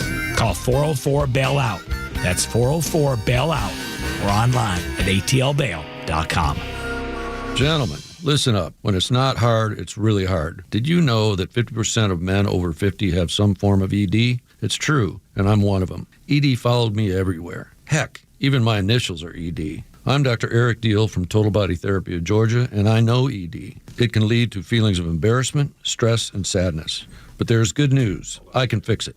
I fixed mine, and I can fix yours too. At Total Body Therapy of Georgia, we are experts in the P-shot, testosterone replacement, regenerative therapy, Trimix to create an erection, and more. Guys, ED won't get better on its own, but I can help you today. Call us at 404-777-1911. That's 404-777-1911, or learn about us more online at tbtofga.com. So take it from me, ED, Dr. Eric Deal at Total Body Therapy of Georgia. Call 404-777-1911 or online at tbtofga.com. The stories that matter to you. These are your Georgia headlines. It's Tuesday, August 11th, and here are your headlines. A New York judge has temporarily blocked Mayor Zohran Mamdani's luxury second home tax, ordering the city to halt its rollout. The judge said the administration failed to properly determine which homeowners were subject to the surcharge. The city says it plans to appeal the ruling. The NCAA and FBI are teaming up to protect college athletes from online exploitation. The partnership will educate student athletes about scams, extortion, and protecting private images and personal information.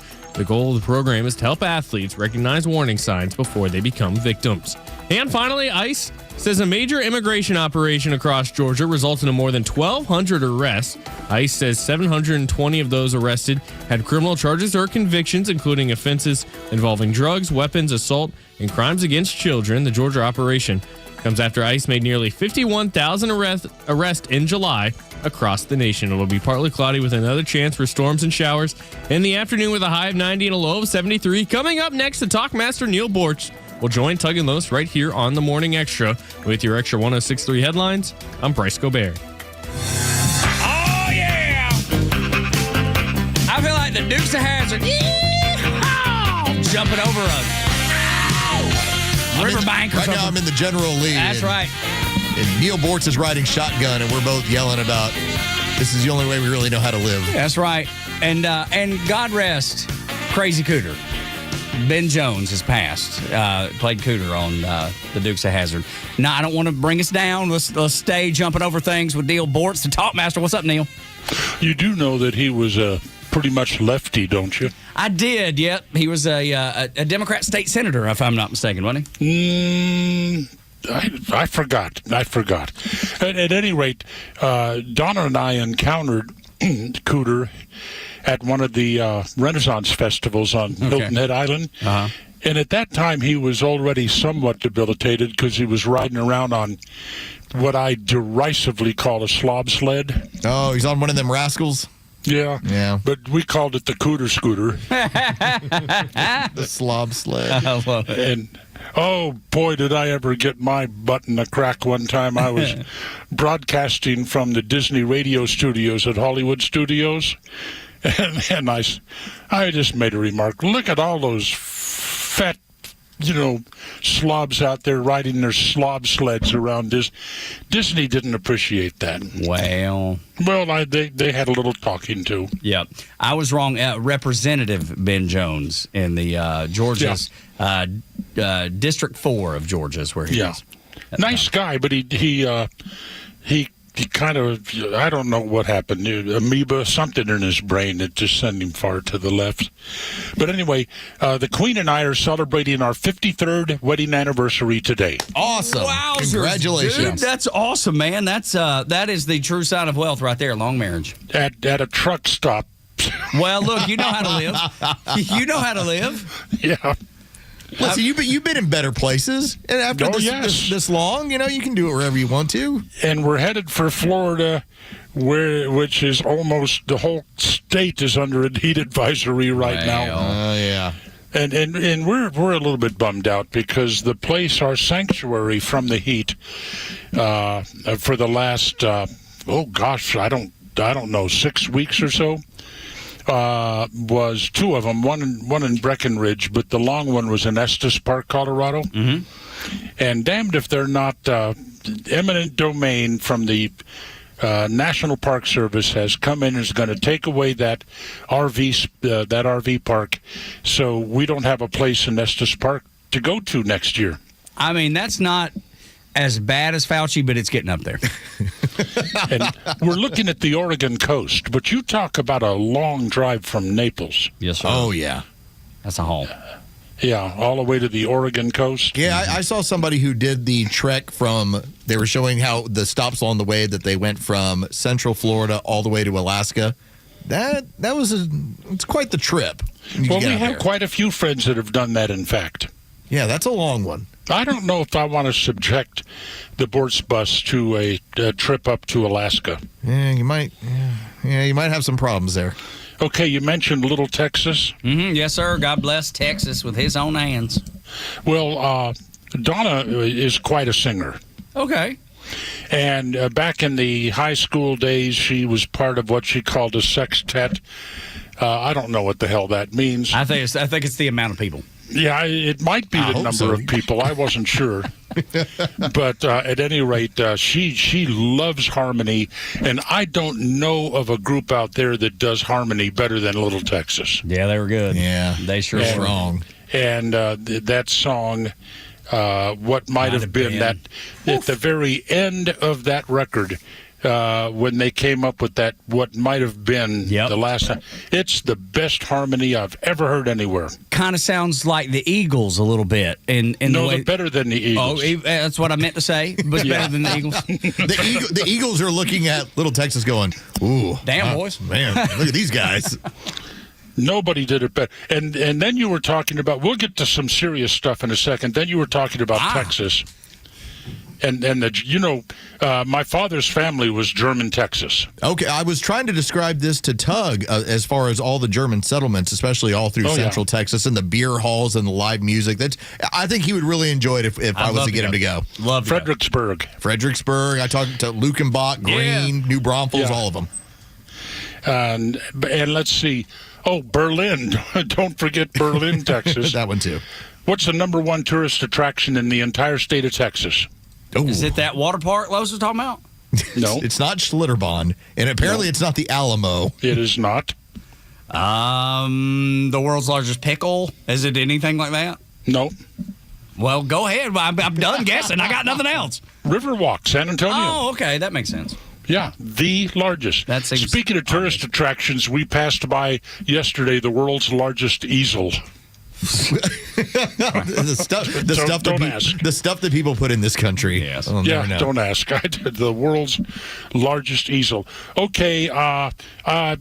Gee, have they even played my commentary yet this morning? No. It'll air in about 20 some minutes from now. Yeah. I just ripped Donald Trump a new one. Over what? About what? That'll get you some phone calls. Yes, sir. What's it about? Give us a little teaser. These comparison pictures of Donald Trump and Melania and El Sayed and his wife in her little headdress. I mean, what a cheap base crash stunt that was. Trump. Well, look, my wife is prettier than what's El Sayed's first name? Muhammad? Abdul. Abdullah Muhammad El Sayed. Yeah. Abdul the tent maker. Mm-hmm. But, my wife is a lot prettier than him. What the hell, Trump? I mean, come on. This just reinforces what I've said all the time. I like what he does. I don't like what he is. That was just a cheap shot. I've said before, and it's kind of reinforced with me today being an anniversary. If you're truly in love with somebody, they are to you the most beautiful woman in the world, the face you want to see above all others, bar none. And apparently Trump doesn't understand that rather simple concept. Well, that's what I tell my wife all the time, but she's decided she's going to leave town for a girls' trip, and I keep telling her, it's like, your next husband's not going to be as good as I am. No chance. Donna used to do girls' trips all the time. I don't know how. Okay, I kind of look forward to it every now and then because it does give the excuse to like get out and play golf with the guys and stuff like that. But I got the guys. But I got both of the young daughters this time around, so I don't know how I'm going to. I don't know if I can do like the whole cool, Neil Boort sort of trip. Well, let me tell you something about Donna's girl trips. Wow. Singapore. Nice. Good Lord, you Hong can't Kong. hide money. Yeah. I want to go to Singapore. Donna says, no, I don't want to go there. I've been there. Well, thanks a pant load, huh? Exactly. Goodness. Well, where would you go since you can't go to Singapore? Maybe where would be the next spot you'd like to go? And I would like to go to Antarctica again. You've been to Antarctica. That's okay. That's impressive. All right. So explain to me this, because from what I understand, there is a process by which you kids can't decide to go to Antarctica. Isn't that correct? Oh, no, you can. You just sign up for the cruise. Oh, I went with Lindblad Expeditions, the National Geographic Explorer. Buy a cruise ticket. You're off. Okay. That's what I was curious about, because I know obviously the extensive amount of restrictions on people being allowed to go to Antarctica. Well, listen, my trip was 2013. That's 13 years ago. And so I don't know what has changed, because Antarctic tourism has certainly increased.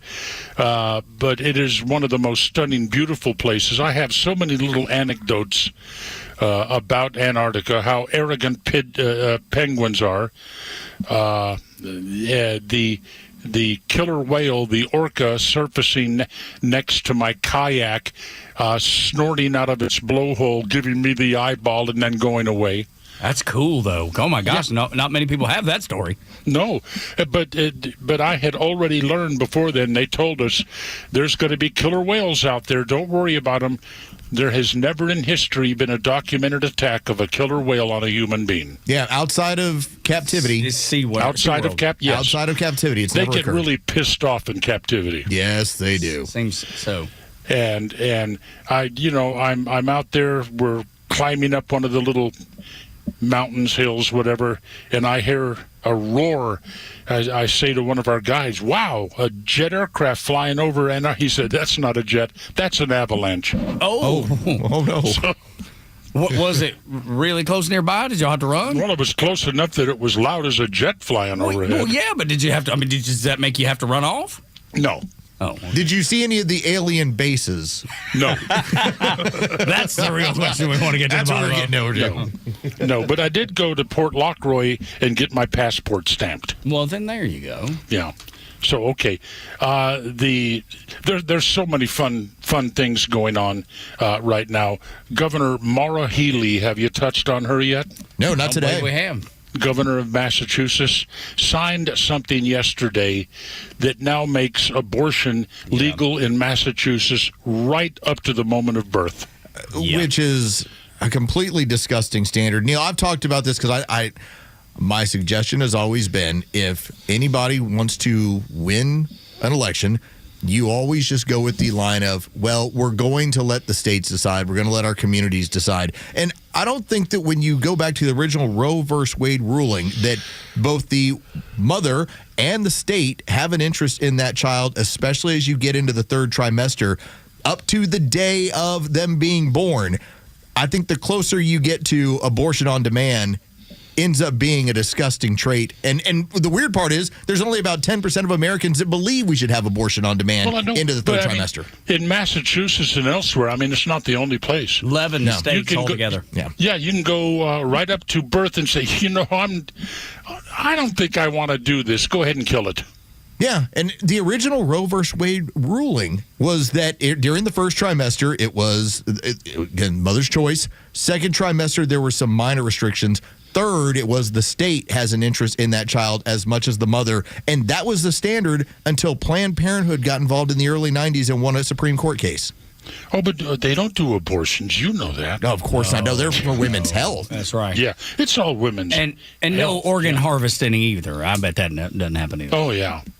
But I have never been a stalwart anti-abortion. Because certainly there are circumstances. I think rape is a primary circumstance. 100%. Neil, 80% of this country believes that there should be some form of abortion, even given these particulars that you're pointing out. There's 10% that say no abortion, and then there's 10% that say to the day of birth it should be allowed. And I think those are the extremes. Oh, yeah. The extreme fits that just perfectly. How did you like my commentary yesterday about the chances of some young stud in middle school? Well, I don't have to really study, this because I'm going to be in the NBA. I'm going to go play ball. Yeah, I'm going to play football or basketball. I mean, it's terrific because I think a lot of kids feel that way. They do. And here's the thing, like my son is a college athlete.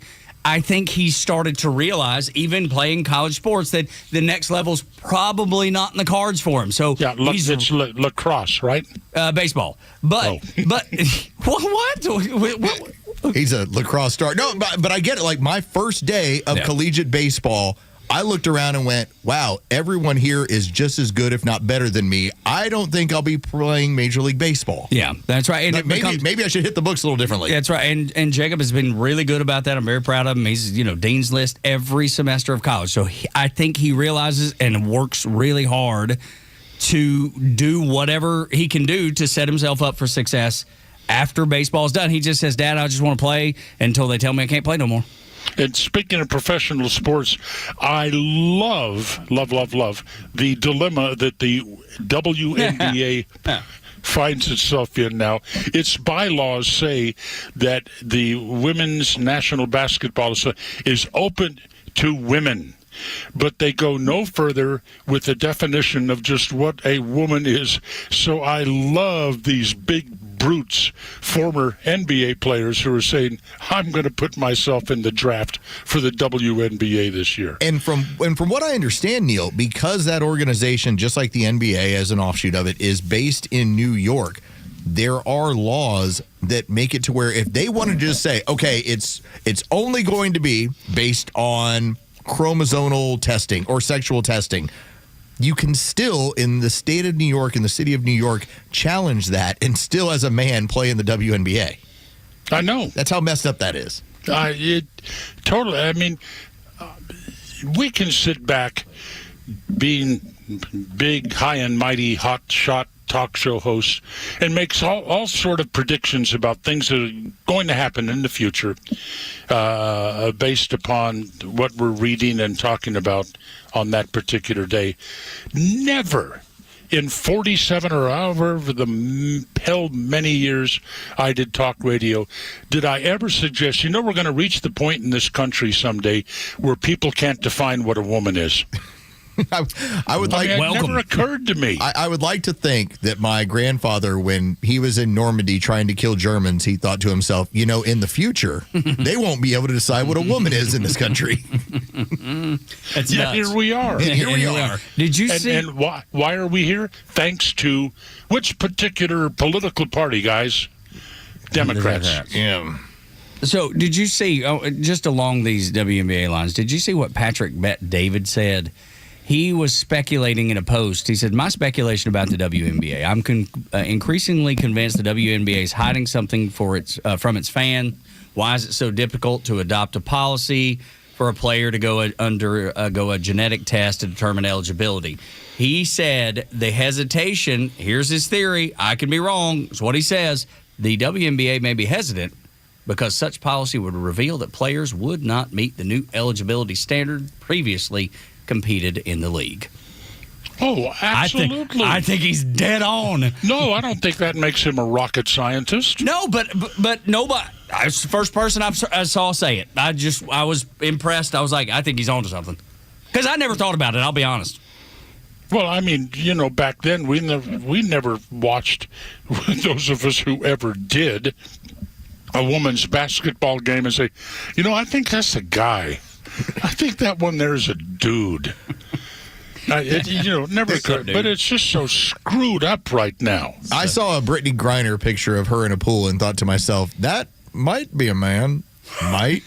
Like Austin Powers, that's a man.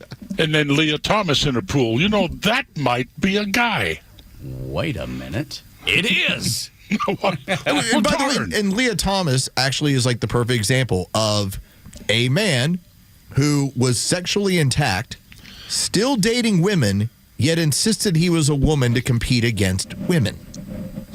Is that not exactly what is being portrayed by Enos Cantor and Royce White to say, hey, I just now feel I'm a woman? Leah Thomas did the exact same thing, just with long hair. Never looked like one. No. Mm-mm. Okay, Iran. Okay, what are you thinking? I'm thinking Trump's getting his butt kicked.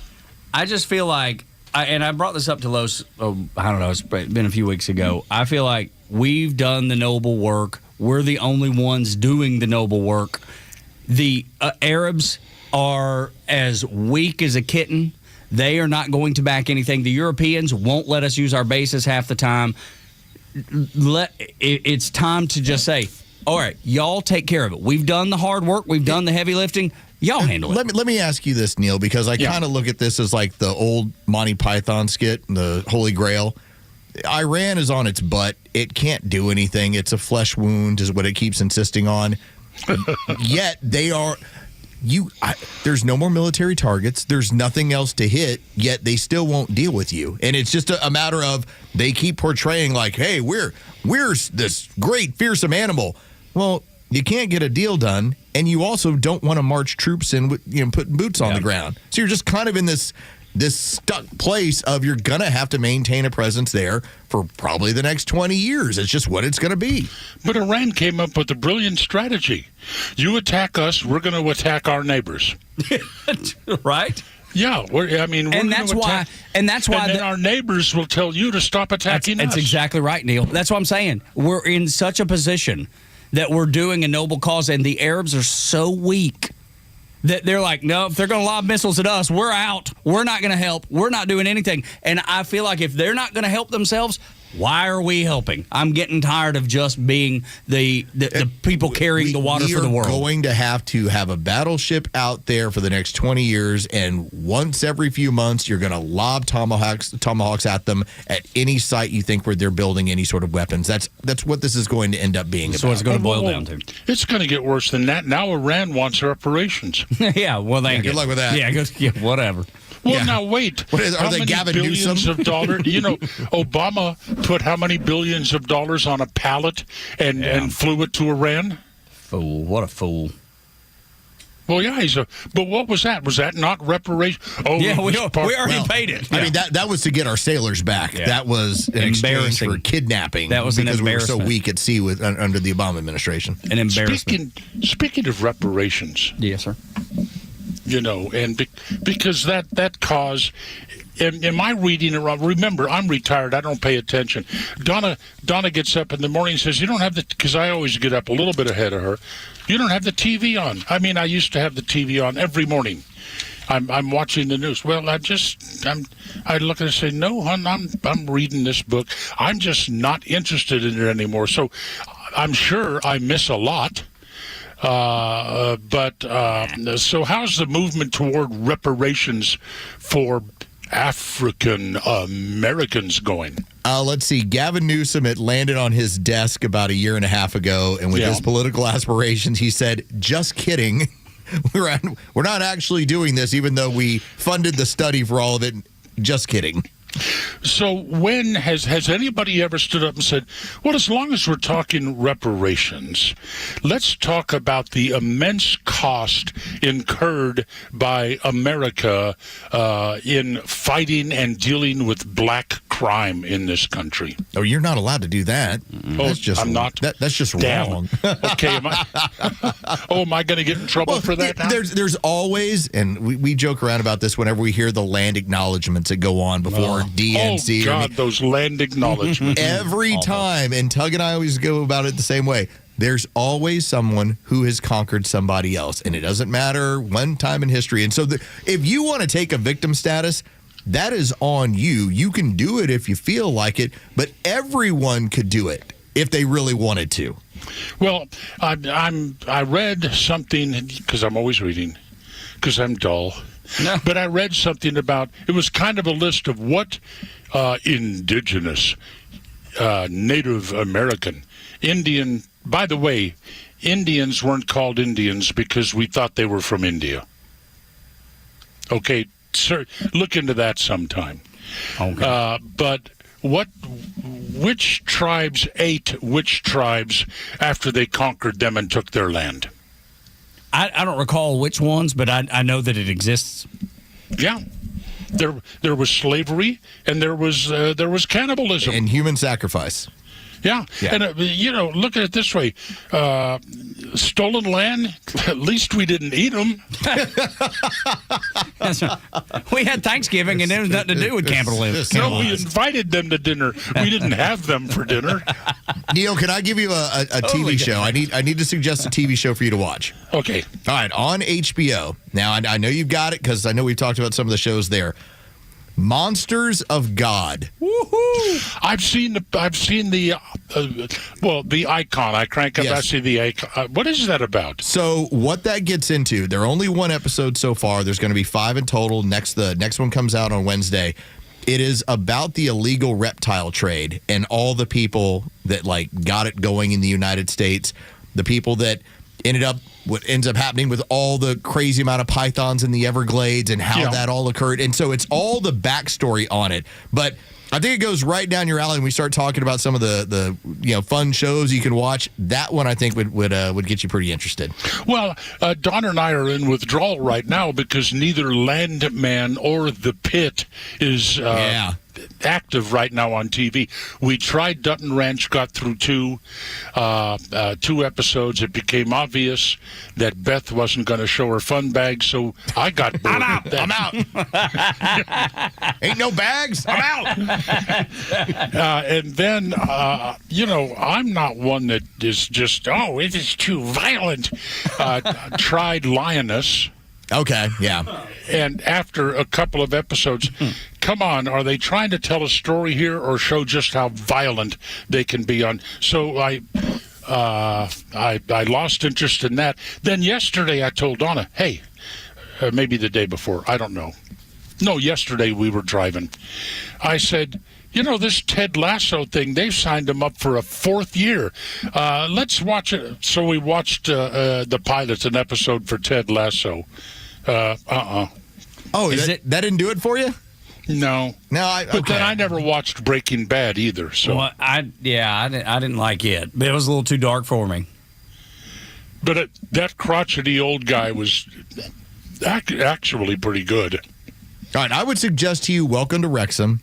That's one of my absolute favorites. You can get it through Hulu, and it's a couple of different ones where that's Ryan Reynolds, and he basically buys a soccer team in Wales, and where that goes from there. And it's good. It's a documentary style. It's really good. And also, if you haven't seen, and it goes along the lines of Monster of the Gods, Chimp Crazy on HBO. Have you and the Queen seen Chimp Crazy yet? Chimp Crazy. It's people that is it about? It's about the chimpanzee. No, in this case, it's about the crazy people in the country that have chimpanzees in their home, and the lengths they will go to make sure the federal government doesn't take their chimpanzees away. When I was younger, nothing I wanted more than a chimpanzee. We all did. They're great when they're kids. As soon as they get mature, they'll tear your face off. They will. They'll eat your face. Yes. But I wanted a chimpanzee. I wanted one so bad. I think y'all would get a kick out of it. It's a really good one on HBO. Chimp Crazy. Chimp Crazy. There you go. Okay. Yeah, I can look into that one. But Donna and I enjoy the streaming. What's been really weird about this road trip we've been on is that every evening we're watching the local news from Southwest Florida. Yeah, even though you're on the road, isn't it great? Even though it is. It's so awesome. It is. And that whatever the hell the name of the satellite streaming, the satellite service, that satellite dish still sits on the back of the bus, and it hasn't been put up. Well, ever since we got Starlink installed. Yeah, kudos to Elon Musk for Starlink. Although, guys, if you're on the road, it's pricey. Well, hang on, what? What was that last thing? It's pricey. Oh, it's pricey. It's pricey. Yes, it's pricey. Yes. Yeah, Well, every day they're uploading another 500,000 gigabytes or something like that. There you go. Well, you got room for Chimp Crazy then. Yeah, that's right. Exactly. It'll be just fine. Neil Morris. Okay, what do I have that I didn't get to talk? Oh, California now has decided that they don't like this life without parole. Yes. So the Office of Administrative Law in California now is coming up with something called resentencing and clemency review for people who are in prison sentenced with life without parole. They want to find a way in California to turn these people loose. It's just not right that they can never have a chance at parole. Oh. Yeah, look. Yeah. That's sad. We what a bunch of crazies out there. Neil, we love you, man. We got to run. Okay, kick me off the air. That's What? fine. No, we just gotta hit. We just gotta hit this break, and then we're gonna bring you right back. So stay on the line. No. Oh, okay. No. All of a sudden, all of a sudden. I'm the Queen is back in the stateroom. Oh, and sure. it's not even 6 o'clock yet. I'm going back to bed. Tug, this breakfast isn't going to eat itself. I know, that's exactly right. Talkmaster Neil Bortz on Extra. Thank you, Neil. 1063.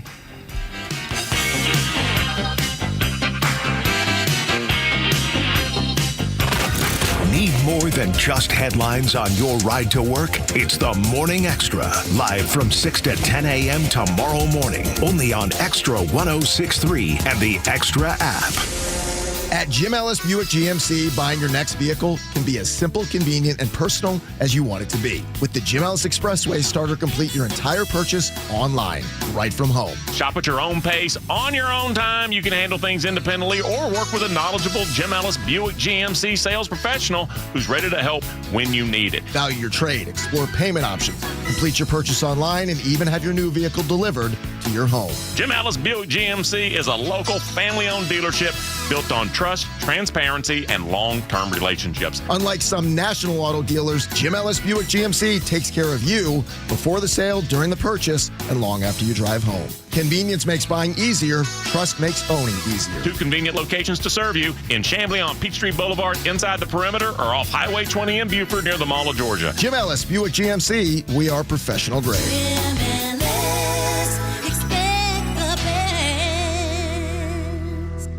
When I first started using a CPAP, getting supplies and equipment was a horrible hassle. It pretty much stayed that way until I discovered CPAPs, etc.com. Same-day shipping on anything you might need, including travel CPAPs, hoses, masks, you name it. Same-day shipping. CPAPsETC.com or visit their store in Alpharetta. So easy, and you could be preserving your health and saving your life. Hey, this is Los with Terry from Alpharetta, who just purchased a new car with the Honest Car Guy, the new, fully transparent, honest way to buy your next vehicle. Terry, tell us about your experience. I have a son serving in the military. He's active duty with limited time to look for a car. My son was looking for a used Hyundai Veloster, and I had heard about the Honest Car Guy on the radio, decided that might be a route to go, and we made a phone call over the weekend. He screen shared the information with us. We looked over the vehicle, and he took the reins from there, and they were able to walk us through the process of buying the car. We're very clear and transparent, and next thing we knew, we had a car in the driveway. Friends, if you're in the market for a pre-owned car, truck, or SUV, get an honest car buy from the Honest Car Guy. You pay what we pay, plus an honest fee, and we back that up by giving you the bill of sale. That's our transparency guarantee. Call 844-SHOW-ME-1. That's 844-SHOW-ME, the number 1, or visit honestcarguy.com. Tug and Los start your day the right way on the Morning Extra. What's really important, you need to go vote for Tug and Los because we're running for mornings here. They got this big voting sign here, and I'm just looking at it, and I'm like, man, we got to get these guys in. That's exactly right. We will be here for you. I'll endorse you guys. I want to be your first endorsement. Let's go, and you are. Here we go. There we go. I feel like we've won the day with Rick Jackson here on the Morning Extra on Extra 106.3. The Morning Extra, 6 to 10 a.m. on Extra 106.3 and the Extra app.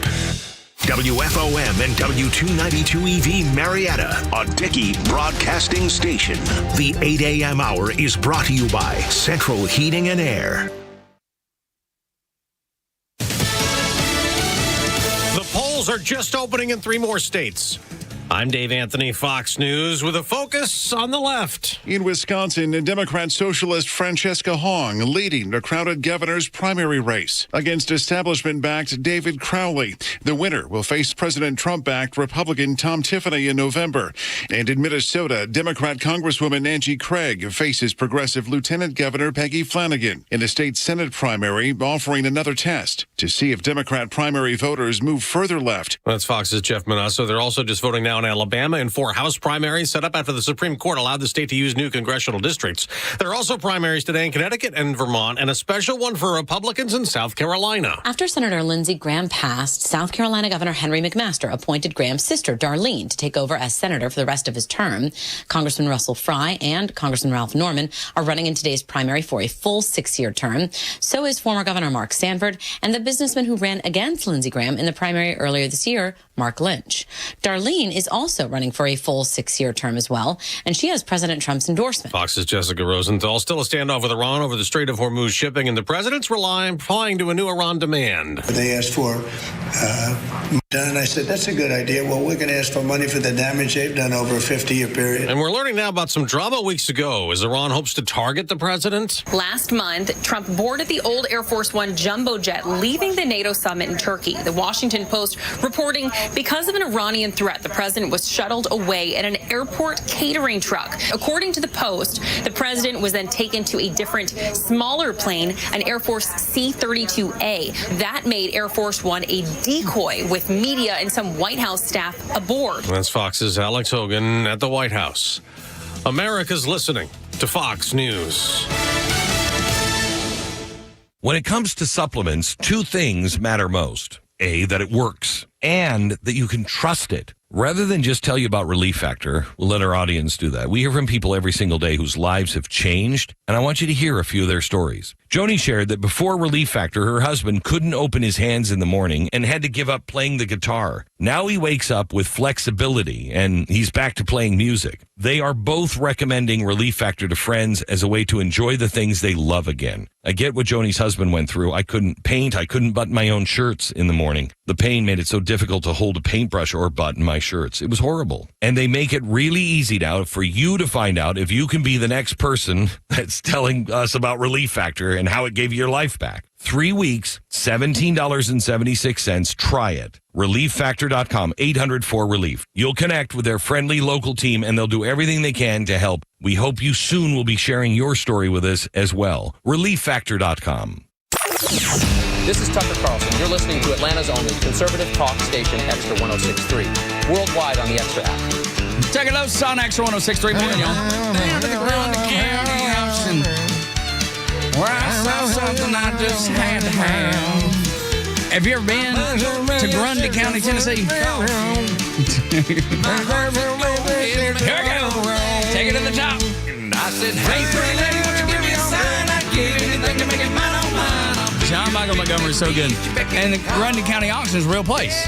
Grundy County, Tennessee, as you headed up through Chattanooga and up over that Mont Eagle, right in that area. I could karaoke this song. Yeah, would you just do it like... Yeah. Just to see how many drunk people would be like, is he singing? I can't tell if he's singing. Really good. Man, he's hidden. He sounds right. He sounds just like JMM. This is great. You know, I love it. But it's funny because growing up just south Chattanooga, I mean, you know, I heard about this place my whole life, the Grundy County Auction. I've never been, but I would like to go one day, maybe if it's still running. I have to pop up, see if this thing is still running. Grundy. You know, I wonder if good, sweet Bryce Gobert, the keeper of the sweet birds of youth, if he would ever listen to, when you would basically have, shop radio, talk radio, where you're just trading stuff, and if he would think that that's like a strange concept. If you like turned him on to like a station in Alabama where it's like, I got a late model Pontiac. a little swap I'm shop. asking for $500. Or two goats. Or 2 goats. I feel like it'd just be entertaining just to hear people. Oh, dude, it's Swap shop radio, trade radio is so great. It's hilarious. It's like audio people watching. Yes. I bet it's just constant audio fun bag material.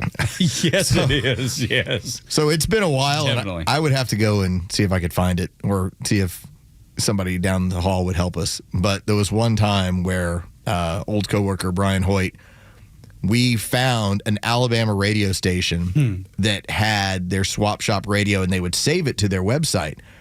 And so we started pulling cuts from it. And what we would do is we'd call in to the Nick and Chris show and play swap shop radio audio of, hey, I got a rod lawnmower. It's about 4 years old and just... Blades need sharpened. I'm asking $400 or best offer for it. And Cellini would be so confused. Nick to lean down the hall would be like, we don't really know what to help you out with that, sir. But a little swap shop. Yeah, okay. Right. Gotcha. If anybody needs that. Maybe somebody could help you out with some chickens. No, we'll take your number down. So if anybody calls, we'll help you out with One of them was, I came into this refrigerator. The previous person had passed away, and I got it in a estate sale, but I don't really need it, and so I want to see about getting $150 for it. I mean, it was there. It was affordable. I couldn't turn it down. I had to get this extra. I really want to listen to. Dude, what's it called again? Swap shop. Swap shop. I bet they do it. I bet they do it at in the Calhoun, the little local radio stations up in Calhoun. I would guarantee they do it. I'd have to look it up to get you the frequencies or whatever. Yeah, or I guarantee you. Tradio. Trade yes. radio. That's when people got fancy. They're like, we're gonna call it Tradio. Somebody told them you can't just call it swap shop. You got to have a clever name for it. And then it's swap shop. Just call it swap shop. That's what it is. I'll trade you 4 tires. One of them's bald for a dozen eggs. Ooh, I found one in Eastern Carolina. There you go. This is what you need right here. Yeah, dude, these Carolinas would be great. God, the swap shop. Is that all they do? Yeah, you just call in with what you got. For the whole day? Well, I know. For like a 2-hour period. Yeah, or whatever. Sometimes just 30 minutes. Sometimes 2 hours. But, this one goes 8 to 11 on the talk station, WTKF 1071. Swap shop. AM or PM? Make sure I get on that one. Won't miss it. Now, if I'll scan through this. If I can find some good swap shop, maybe that'd be nice to do a little report on. Dude, it'd be so awesome. You know what we're going to do? We're going to do a story time. We won't have anything to do with politics. That's right. It'll have to do with Tradio. Dude, I just did a quick swap shop. Georgia radio. WNEG Toccoa does swap shop. WRWH Cleveland. WSGC Elberton. WLHR Carnesville Livonia. So there's just a few. I mean, there's just 4 just a one quick Google search. We can find you a swap shop. We're going to find you a swap shop. I wonder if there's that. Wow, there's a lot of different. This website over here in East Carolina, we got some gold right here. Yeah, you hit jackpot. Do they have? Yeah, it's a mix of Brian Kilmeade, Swap Shop, and then a show called Faith Matters. I love it, dude. That's so. I'm gonna find this. my weekend is about to be filled up here, dude. There's probably all kinds of stuff in there that you can get to. That's just WJTH 900 AM and 101.7 in Calhoun serves Gordon County with country music, local news, sports, but also swap shop. I gotta find one of these. There you go, man. I don't want to. I'm not looking for it live. I need a recorded version. Well, I know that, but maybe. Oh, I know. Yeah. Maybe some of these will post. You can't ever tell. Maybe they'll just post their swap shop. Find it, Tug. I'm gonna do it. Let's see. I'm on their website now. WJT. Oh, file not found. I guess I'm not on their website. I think the link is broken. We'll have to boil this thing down and see if you can find. Does anybody know? I mean, surely there's somebody that's near Adairsville that knows about the website for, that knows about Calhoun Swap Shop. There has to be. That's right. If you like being out at Barnsley Gardens and finding stuff on the weekends. I bet you go up to, if you're in Adairsville right now, you go up to the Calhoun Outlet Mall. There's no doubt in my mind. Okay. You do that. So you know those stations up there. Please help me. I found some stuff. Okay, here we go. There we go. This is good news. This is what we've just stumbled on. Treasure. All right, I got one from Anchor Broadcasting. What's Anchor Broadcasting? I don't know. Just a local joint or something, I guess. So. We got a call recommending Tell It and Sell It. Tell It and Sell It? I've never heard. That's good. It's apparently in Franklin, North Carolina. Let's go. I love Tell It and Sell It. That's genius. I wonder what they have on Tell It and Sell It up in Franklin, North Carolina. Just the finest of, tapestries and things like that. All right, I got a podcast. I'll work it from here. We'll see what we can find. Smart radio is what it is. We have fun. We want you to have fun. You get college football coming up real soon. Oh, Bryce is in there laughing his tail off. What do you So they have a Tell It and Sell It tab on their website. Mm-hmm. The first thing listed is a 1986 John Deere Model 820 tractor. Let's freaking go. They're How much they asking want for it? $6K for it. See? Wow. He thought we were kidding. No, yeah. And at some point, somebody will try to, negotiate him down on that price a little bit. I can't do $6,000. Get some baby rabbits as well on the same one. See, that's the next post is baby rabbits. you go. Perfect. Yeah. Matter of fact, Peeps is getting rid of her goats. Peeps. Yep. She's getting rid of her goats, and she didn't even have to do swap shop. Our mother-in-law, or her mama, my mother-in-law, goes and rides at this place in Forsyth County, like a barn, and they have horses, and she goes rides and that sort of stuff. And the lady that owns it knew a man from Dalton, of all places, and said, hey, he's looking for some goats. Do you still have them? Would you want to get rid of them? And they said yes, because they just been destroying the chicken coops because they've gotten much bigger than they expected. Oh, of course. And so now this fella up in Dalton's going to come down and get them goats. So Peeps is not going. She's going to get shed of her goats. Los, real quick, this is really important information. Back to our Bronco conversation from a couple months ago. Yes. Tell It and Sell It has a 1990 Ford Bronco big size model, 4-wheel drive. How much? It doesn't list the price, but there's a phone number. Okay, well, we'll call them. Well, maybe during the break we'll call them. See what they want for that Bronco. Does it give a color? Give any details about the Bronco? Nope. Chevy 4x4. 19 Chevy. Oh, wait. Sorry, they're selling two cars, I guess. Okay. I was about to say, I'm like, no. Yeah, I mean, y'all are backwards, but you ain't that backwards. We're getting a Ford Bronco here, sir. Oh, don't try to give me no crap. There's a lot of rabbits on this website that they're selling, too. Yeah. Well, they reproduce rapidly. If you've ever been there around them rabbits, you'll know. All right, so college football, what are we, 23 days, I guess, away from college football? Does that sound about right? Somewhere around in there? I read 24 days yesterday in that Georgia Tech read, so I'm assuming 23. I'm going with 23. If I'm wrong, you can correct me. At Tug Cowart, now the phones are working, 404-741-1230. And surprisingly, there is a crossover with college football and politics in the first thing to know this morning on Xtra. I am a morning man. Along the airwaves I do ride, with facts and fire by my side. Many a liberal lost their arguments to my truth. Many a snowflake melted down right in their booth. They tried to cancel me back in 2025, but the Morning Xtra's still alive.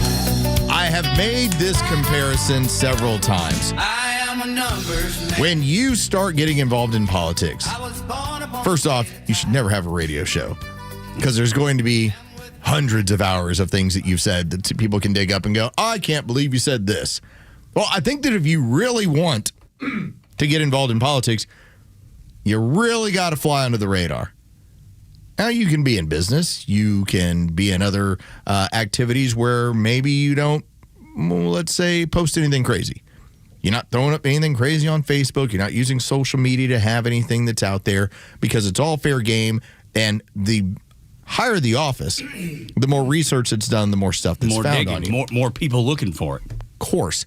In fact, for someone like Abdul Muhammad El Sayed, first off, his affiliation with Hassan Piker is not helping. In fact, that's the whole anger that Joe Scarborough was getting involved in. Like, how do you continue to be associated with this guy that is not good for any Democrat out there? And El Sayed's like, well, he's like my right-hand man. He's like my huge promoter.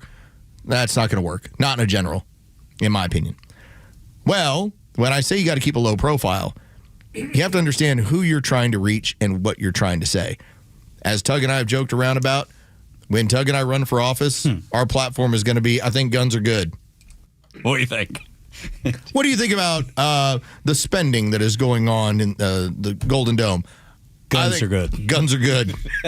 Well, has nothing to do with it. I know. I think guns are good. That is going to be our platform. That's all that needs to be said. Well, in this case, El Sayed was asked about football in Big Ten country, in Michigan. Okay, these are all things we're starting to kind of add up here, right? Isn't the Big House the biggest college football stadium in the country? If it's not, it's in the one. It's one or two. I know A&M, Michigan, Tennessee. They're all in the running. I think when it comes to Michigan, I think they're the biggest as of now. I think so too. So this was El Sayed back in 2021. He was on a Substack post. Again, you can always find this stuff. If you want to run for office, why don't you keep stuff a little bit under control? Again, if I want to run for office, you're going to be like, man, he really didn't like the vaccine program. Whoa. It's everywhere. Yeah. He really likes to make fun of men who think they're women. And understandably. There you go. That's my social media in a nutshell. All right. This is what, when he was asked about football, talked about the toxic masculinity at the heart of America's most popular sport and men's sports culturally more generally. He is pointing out how football is toxic masculinity in Big Ten country. Who does he think he's talking to there? In Michigan. Who in the world advised this man? And I guess probably this was before his, his political. His 5 years ago. His political aspirations. I can't imagine somebody in Big Ten country going, you know what, he's right. They should shut this college football thing down. I know Michigan Stadium's the biggest at 107,601. We should just let that go. El Sayed went on to talk about football. He says, on the football field, I felt free. And yet on the sidelines and in the locker room, I was fed a hefty dose, victimhood. I was fed a hefty dose of the worst kinds of racist taunting. Hello, that's every locker room ever. A guy you have to be a special kind of snowflake. A guy like him is not going to relate to any man. No. Knowing what he has said, knowing what he represents, that's why there are no dudes voting for DSA unless they're not regular dudes. I saw the numbers. I can't verify it yet, but 70% of men who are voting Democrat have also considered having their penis removed. Makes sense. The folks who don't consider that. You want me to cite that study? I will have a hard time, but it gets them all riled up. Yeah, that's right. Absolutely. Might be 75% of y'all. Say it again. Say it again. 75% right. of men who consider voting Democrat would like to consider having their penises removed. That's right. And regular dudes are like, toxic masculinity. In football? In football? Give me more of it. In fact, I think the most fun place when it comes to the worst type of humor has been in locker rooms that I've been a part of. In fact, there are things that have been said over the years. Hell, there's stuff that's said in my baseball Facebook group page that we say to one another that you would go, oh my God, you can't say that. Yet we can say it amongst each other. But that's what dudes do. Because that is what dudes do in El Sayed. And it's not supposed to be for public consumption. Nope. It's supposed to be a part of the group. It's supposed to be you're ribbing each other to no end. And my wife, when my son was growing up playing ball and she would hear them boys out there in the front yard playing basketball, and she'd be like, did you hear? And I said, yeah, I did. And that's how they talk to one another. They just give each other straight hell. And a guy like him doesn't understand it because he's not a dude. Yeah, and I think that this is the difference, especially in the sexes. And if there's one thing that I completely agree with, it's what I heard one coach say one time. And she said, girls have to bond in order to battle. boys have to battle to bond. Mm-hmm. That's right. You got to push at each other. You got to fight with one another. You got to have that. And then it turns into, all right, now we're good. How many times covering football, whether pro or college, you see a fight in practice? I mean, they're throwing each other around by helmets and whatever. And then on Sunday or Saturday, depending on college, they're the tightest you've ever seen them. They are battling together, even though days before they're at each other's throat. It's also things that are said amongst each other that are completely different. In terms of, you would say, well, you can't just say that out in public. Like, you can in the locker room. That's right, but the locker room ain't in public. You can amongst the guys. Yeah. And so this just goes that next step of Mohammed El-Sayed is not a dude. In fact, I'm trying to find where the Democrats have a dude who's running. They don't. They told us that the football coach did jazz hands. Yes. We can still go back to when asked if he had the time, what did Marco Rubio say that he would do if he had a free 12 hours? He's like, watch college football from start to finish on a Saturday. Yep, that's a dude. That's a dude. And even if he's lying to you, at least he's speaking dude. Yeah, he's speaking the right language. Right. He's taking the right tone, not that toxic masculinity is at the heart of America's most so popular. toxic. Yes, give me more of it. As a matter of fact, I want the dudes to be more angry and more toxic. It's like the Colosseum in Rome. What do? They're fighting to the death. I want to see my college football team or my pro football team or my high school football team battle to the death until the clock goes to 0-0-0. I think that's one of the things I miss.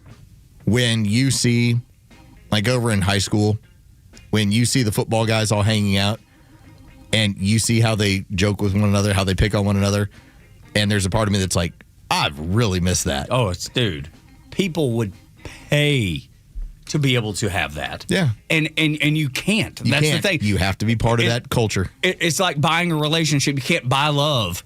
You can't. You have to, it has to be organic. It has to be real. And that relationship with athletes is the exact same way. But Tug did tell me, you can't buy it. You can rent it. Yeah, so I hear. That's what I hear. I'm not sure.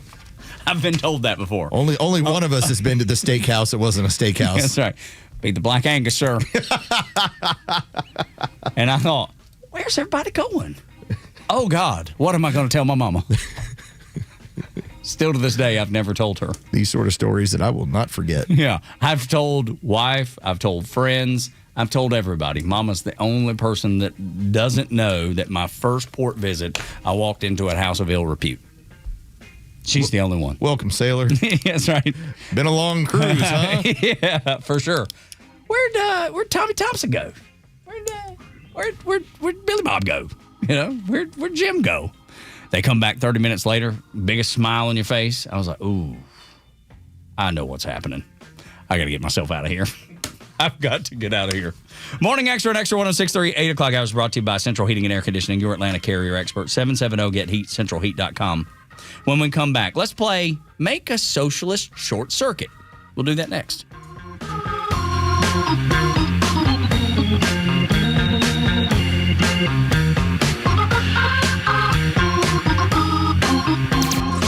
Your paycheck buys less than it used to.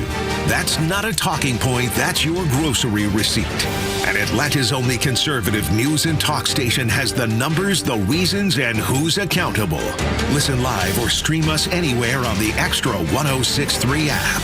Babe, can you knock out my honey-do list today? Oh, I know. I told you I'd get to it this weekend. Hi, I'm Chris Lalomia, owner of the Trusted Toolbox. I can't fix your marriage, but I can fix your house. With our handyman for a day service, we'll handle those drywall patches, that door that won't latch, the leaky faucet, and the wood rot all around your house. The whole punch list, done fast, done right. You keep your weekend, she gets the house done. Everybody wins. Book your handyman for a day at thetrustedtoolbox.com. One call, one handyman, one day, the Trusted Toolbox. When you retire, you'll walk away from meetings, deadlines, and spreadsheets. But you know what you also walk away from? Your paycheck. So now what? You call Evan Ward and the team at Atlas Retirement. Evan's main focus has always been protecting what you have and building a paycheck that comes in every month. Call today for a no-cost, no-obligation meeting with Evan Ward and Atlas Retirement. 678-252-5224. Investment advisory products and services made available through Impact Partnership Wealth, LLC, a registered investment advisor. Hey, Atlanta, it's Mark from the Safe House, and now the thought of the day. There's only a few things that a safe from the Safe House can protect you from. The biggest one is socialist Democrats trying to steal elections. Does that really happen? Yes, it does. So for real security, drop by the Safe House and let us show you how to protect your hard-earned valuables from theft and fire. We are the exclusive Browning and Fort Knox safe dealer in the area. That's right, we're the only ones. So don't go unprotected. Go to AtlantaSafeHouse.com. That's AtlantaSafeHouse.com. Hey, I'm a dog. Every day, I dig. Every day, they fill it back in. It's a whole thing. But then my humans called Accent Fence and had a real fence installed. And now, I can't get out. But in the meantime, the family loves it. Hi, this is Jared with Accent Fence. Secure your yard with wood, vinyl, composite, aluminum, steel, or chain link fence. And right now, we're making it more affordable with no money down financing. Get your free quote today at 770-995-7463 or book online at accentfence.net. Now on to the bonus round. On average, what's the biggest purchase you'll make in your lifetime? My house. My car? Nope. Jane? My husband's golf habit. Close, but no. Think bigger. It's your retirement. Think of all the effort and research you put into buying a car or your home. And while these are important purchases, the cost doesn't come close to a 25-year retirement. You're literally buying a lifestyle. So what kind of lifestyle do you want? Evan Ward and his team at Atlas Retirement help clients plan for retirement based on their individual goals. Whether it's an Alaskan cruise or taking the grandkids out for snow cones, a trip to Europe, or a trip across town, the team at Atlas Retirement can tailor your retirement to the lifestyle you've always wanted. Call 678-252-5224 or atlasretirement.net. Investment advisory products and services made available through Impact Partnership Wealth, LLC, IPW, a registered investment advisor. Hey, it's Front Office Los with Tom, the honest car guy. Let's talk about the new way to buy a car in 2026. Tell me how you can save clients thousands of dollars in this process. I got a customer here, Jeff Everhart. I met him today first time because I delivered his 25 model Honda Pilot, fully loaded with only 16,000 miles on it. Jeff, answer Los's question about that one. It was actually shocking. I mean, you hear the advertisements, you want to believe it, and then when you go through with the sale, and there's no extras, there's no dock fees, there's no storage fees, no transportation fees. The price I was given was the price that I paid plus their honest fee. I did save thousands of dollars, and it was a very quick sale. Well, we appreciate that. And did it from my living room. Did it from your living room. Friends, if you're in the market for a pre-owned car, truck, or SUV, get an honest car buy from the Honest Car Guy. You pay what we pay, plus an honest fee, and we back that up by giving you the bill of sale. That's our transparency guarantee. Call 844-SHOW-ME-1. That's 844-SHOW-ME, the number 1, or visit honestcarguy.com. Atlanta Braves Alumni Weekend is back August 14th and 15th, presented by your local Ford dealer. The celebration begins Friday with alumni autographs before the game. Meet your favorite Braves legends and have a chance to take home an autograph before heading to your seats for a special pregame ceremony introducing this year's roster of alumni. From Chipper Jones and Andrew Jones to Brian McCann and more, it's your chance to celebrate the players who helped build Braves history. Then on Saturday, the excitement continues with the Braves Legends Parade. Line Battery Avenue and cheer on the legends as they make their way into Truist Park. It's one of the best opportunities to see your favorite former Braves up close. And new this year is MLB X, a fresh take on the Home Run Derby. Teams feature a Braves alumnus, an Athletes Unlimited softball league player, and a player from either UGA or Georgia Tech. They'll compete in a swing-off to crown the champions. Visit Braves.com/alumni weekend for all the details and list of alumni in attendance. Atlanta Braves baseball. We are Braves country. It's the most wonderful time of the year at Staples. They've got back-to-school supplies as low as 25 cents, up to 40% off select tech, and more at staples.com/back-to-school. Staples, that was easy. The stories that matter to you. These are your Georgia headlines. It's Tuesday, August 11th, and here are your headlines. A New York judge has temporarily blocked Mayor Zohran Mondami's luxury second home tax, ordering the city to halt its rollout. The judge said the administration failed to properly determine which homeowners were subject to the surcharge. The city says it plans to appeal the ruling. The NCAA and the FBI are teaming up to protect college athletes from online exploitation. The partnership will educate student athletes about scams, extortion, and protecting private images and personal information, the goal is to help athletes recognize warning signs before they become victims. And finally, ICE says a major immigration operation across Georgia resulted in more than 1,200 arrests. ICE says 720 of those arrested had criminal charges or convictions, including offenses involving drugs, weapons, assault, and crimes against children. The Georgia operation comes after ICE made nearly 51,000 arrests in July across the nation. It will be partly cloudy with another chance for storms and showers this afternoon with a high of 90 and a low of 73. The Extra 106.3 headlines. I'm Bryce Gobert. Tug and Los until 10 here on Extra 106.3. 8 o'clock hours brought to you by Central Heating and Air Conditioning, your Atlanta Carrier Expert, 770. Get heatcentralheat.com. Los and I just spent, good 5-6 minutes watching Chappelle's show, and it's crazy how Dave Chappelle is just as relevant today, even though the show is 25 years old, or 20 years or whatever it is, just as relevant today as he was then. We were watching the Tyrone Biggins Fear Factor episode with Joe Rogan, where no matter what you give the crackhead, he's just destroying everyone on Fear Factor. And he lights a cigarette off his burning toenail. just doesn't bother him one bit. Have you seen this, Bryce? Have you seen any of these? I have not, but I've seen some of the show stuff. I think the one that comes to mind is the racial draft. Yeah, which is great. That's a funny one. Yeah, super funny. The reparations one's really, really funny. Something you don't know about, man, Joe Rogan. Yes, right. It's so good, dude. It's amazing to me how some things just continue to be funny and then some things just age out, and it's just not, when you go back and watch it, it's fine. It's probably nostalgic for you, but it doesn't make you laugh uncontrollably. That still makes me laugh uncontrollably. Post-college apartment, Addison, Texas. Every single evening when it was Chappelle show time, we'd order a pizza from the place down the street and we'd watch Chappelle show. Me and my brother-in-law Daniel, he was when he was on leave from the Air Force before he retired, we would watch it every night. If he was home for a week, we watched it every night for a week. Because there for a while, if you remember, they showed it every night because it was so successful. You would get the replays. Yeah, absolutely. And then, let's say Thursday night was the new one, and we were raring to go. Couldn't wait. So much fun. So funny. And he even bought the DVDs. Still has them to this day. I don't even know if he's got a DVD player. But he keeps them because they were that, impactful, as us coming up as young men and laughing and saying ugly things to one another all the time. Much like we were talking about in that last segment. Just giving each other hell all the time. Bryce, I'm sure you and your buddies do it. Absolutely. Just give each other down the road.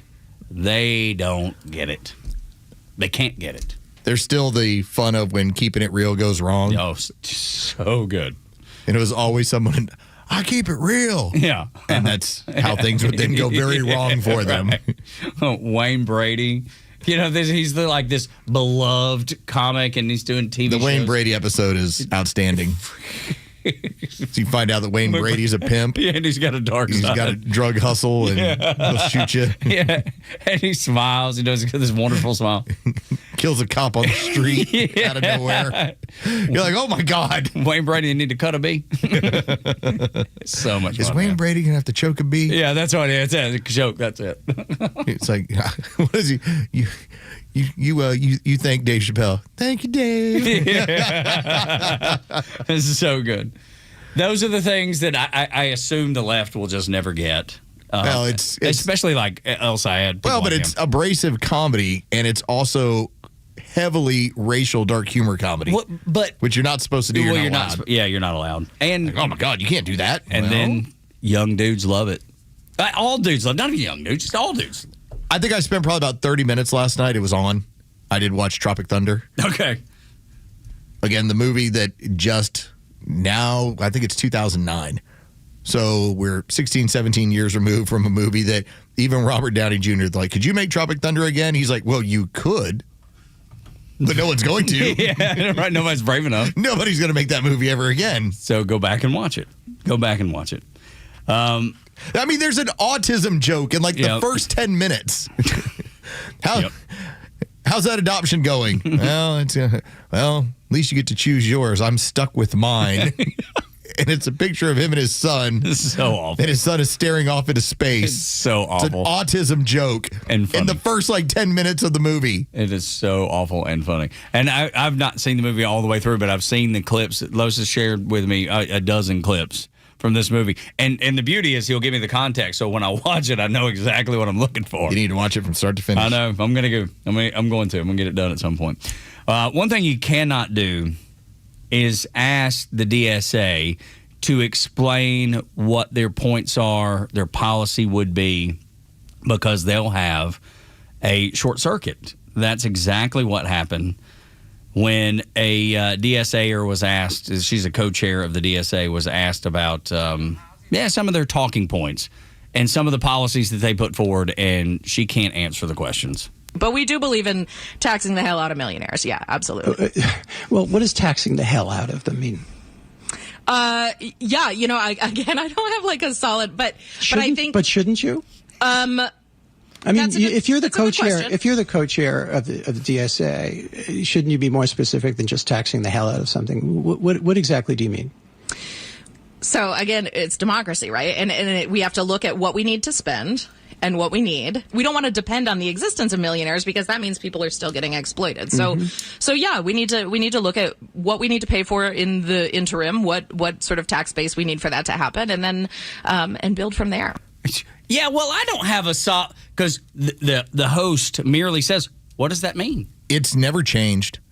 This goes back to the Obama era. This has never changed. And I would hear people on the left, and they'd always say the same thing, and I would always have the same response. Well, we just need the rich to pay their fair share. Okay, what is that number? I never have an answer. I had this argument with my brother-in-law when he was much more out there. I'd be like, what do you think the number is? I was like, because, and I'd always had the same point. Because you're not really talking about the rich. You're talking about the middle class. You can tax the rich as much as you could take 95% of their income. You can't run any of your programs with that. You have to tax the middle class. And when it comes to socialism, communism, there is no middle class because they're the ones that pay for it. They're the ones that get taxed the hell out of everything. Out of existence. Megan Romer can't explain that to people other than to try and have this mythical, like it's some sort of unicorn. Well, we'll get all the money from the rich. Good. You can run your programs for about 4 days. I don't have a solid... and then she stops and pivots. I don't have an answer is what she was trying to say, but avoid trying to say because she cannot answer the questions. They never have answers to the questions. It doesn't matter what policy you ask them about. Free grocery stores. We saw what happened in Chicago when all the grocery stores that were for profit move out because of the government grocery store being there. The government grocery store ultimately fails. And then there's no grocery stores around. There's no, privately owned grocery stores. And those poor people were like, well, where are we going to go now? How am I going to get there? I don't have transportation. It's going to cost me not only to go to the grocery store, also going to cost me when I get to the grocery store. Is there ever an answer for that? No.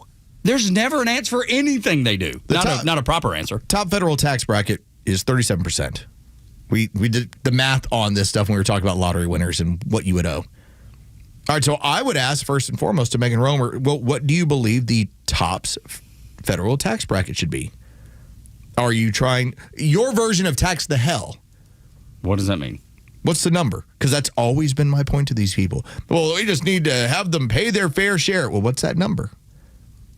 And the fun part is, as my wife and I were, establishing careers and moving up the food chain and all that sort of work, then it was turning into, all right, because, when you would start having her friends or at times, like my brother-in-law was much more idealistic when he was just out of college. Aren't we all? Now that he's got a family and everything, it's like, okay, that stuff tends to go by the wayside. But at the time it was, all right, so how much of what my wife and I are making do you believe you should have the federal government put their hands on? And they will never be able to answer that number because the number ends up being whatever it is, not enough, no matter what.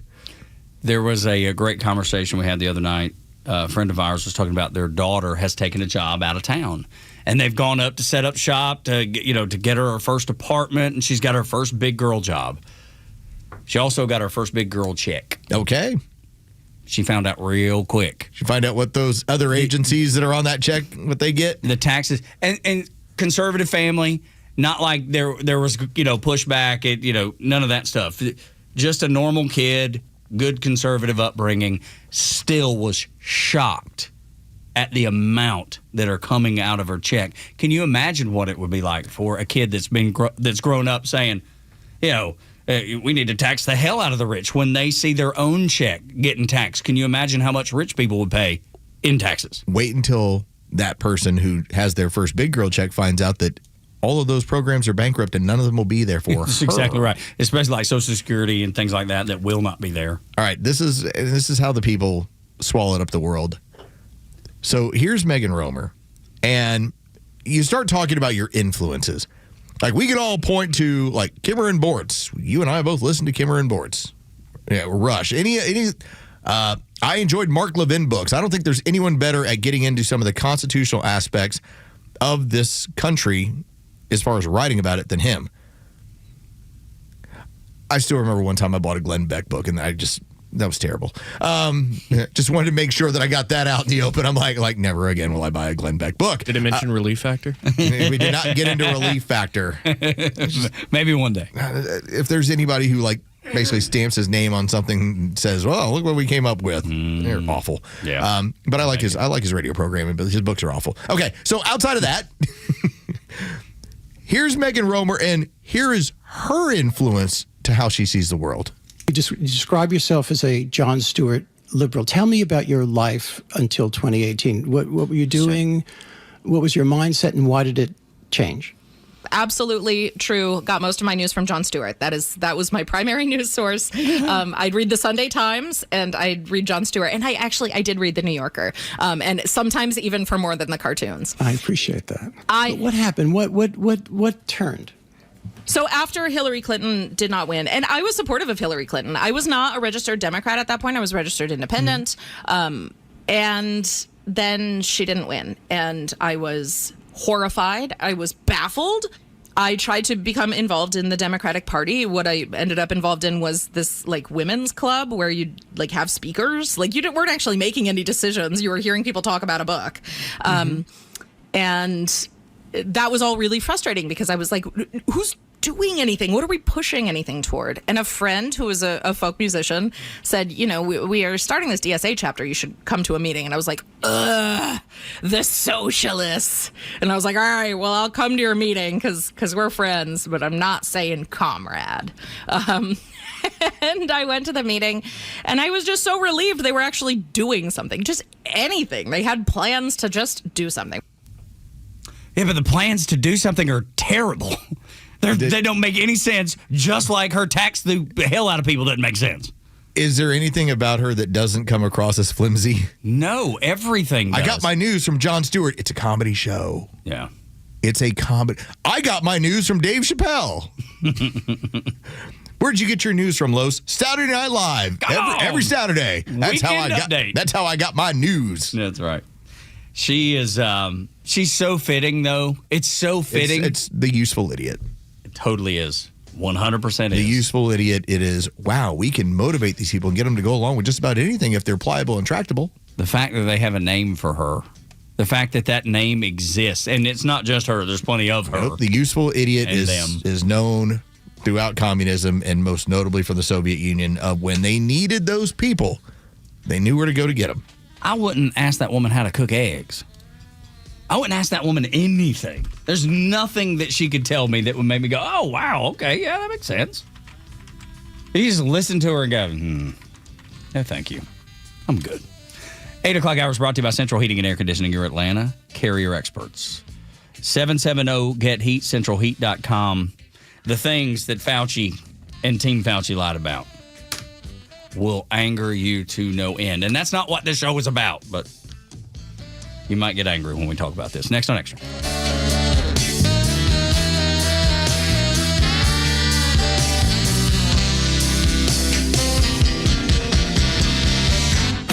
Extra Extra 106.3 Sports, powered by 680 The Fan. Good morning. Here are your sports headlines for Tuesday, August 11th. The Atlanta Braves dropped the opening game of their 3-game series with the New York Mets at Truist Park last night, 8-5. The final. Bryce Elder struggled from the start, surrendered 7 runs on 10 hits in 5 innings of work on the mound. Game 2 is set for tonight. It'll be Martin Perez on the mound against Nolan McLean from Truist Park. First pitch is set for 7:15. You can hear the game action on our sister station, 680 The Fan, and for free on the Fan app. From the NFL, another day, another big contract. The Dallas Cowboys signed defensive tackle Quinnen Williams to a 3-year deal worth nearly $106 million. As for the Falcons, they're gearing up for week 1 of the preseason. They will match up with the Denver Broncos on Friday night. With your sports headlines, I'm Carlos Medina.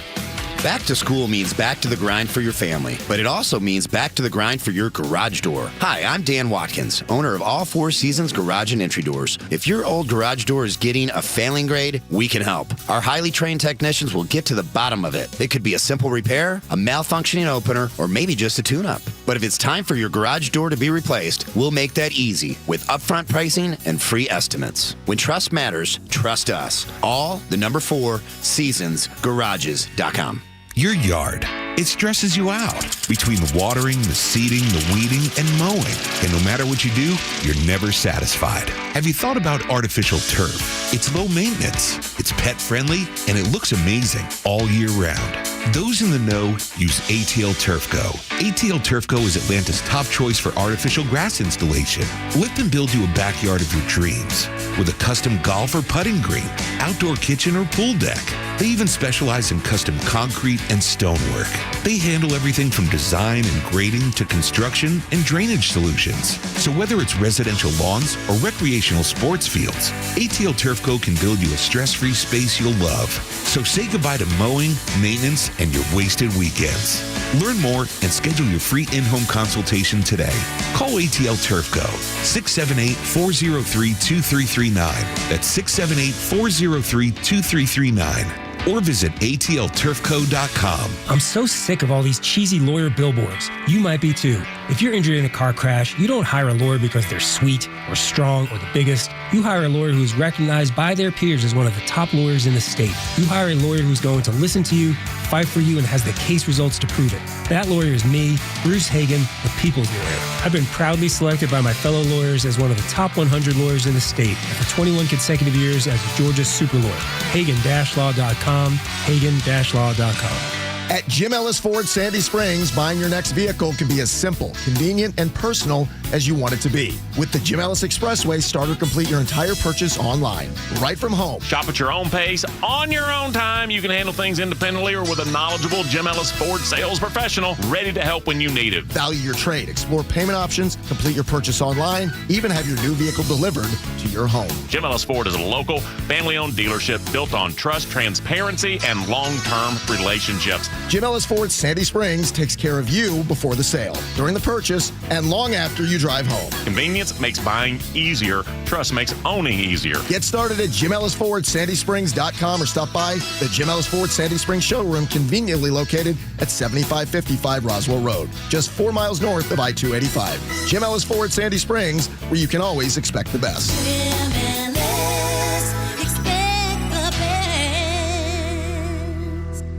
Let me ask you a question, and I want you to really think about it. When a decision gets made about your health care, who's in the room? Because it's not just you and your doctor, it's your insurance company. They have files on you, pages of it. And here's the part it should bother you. It's not always accurate.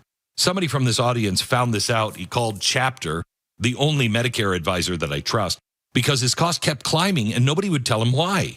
His Chapter advisor dug in and found the record that they were using on him, and it was flat out wrong.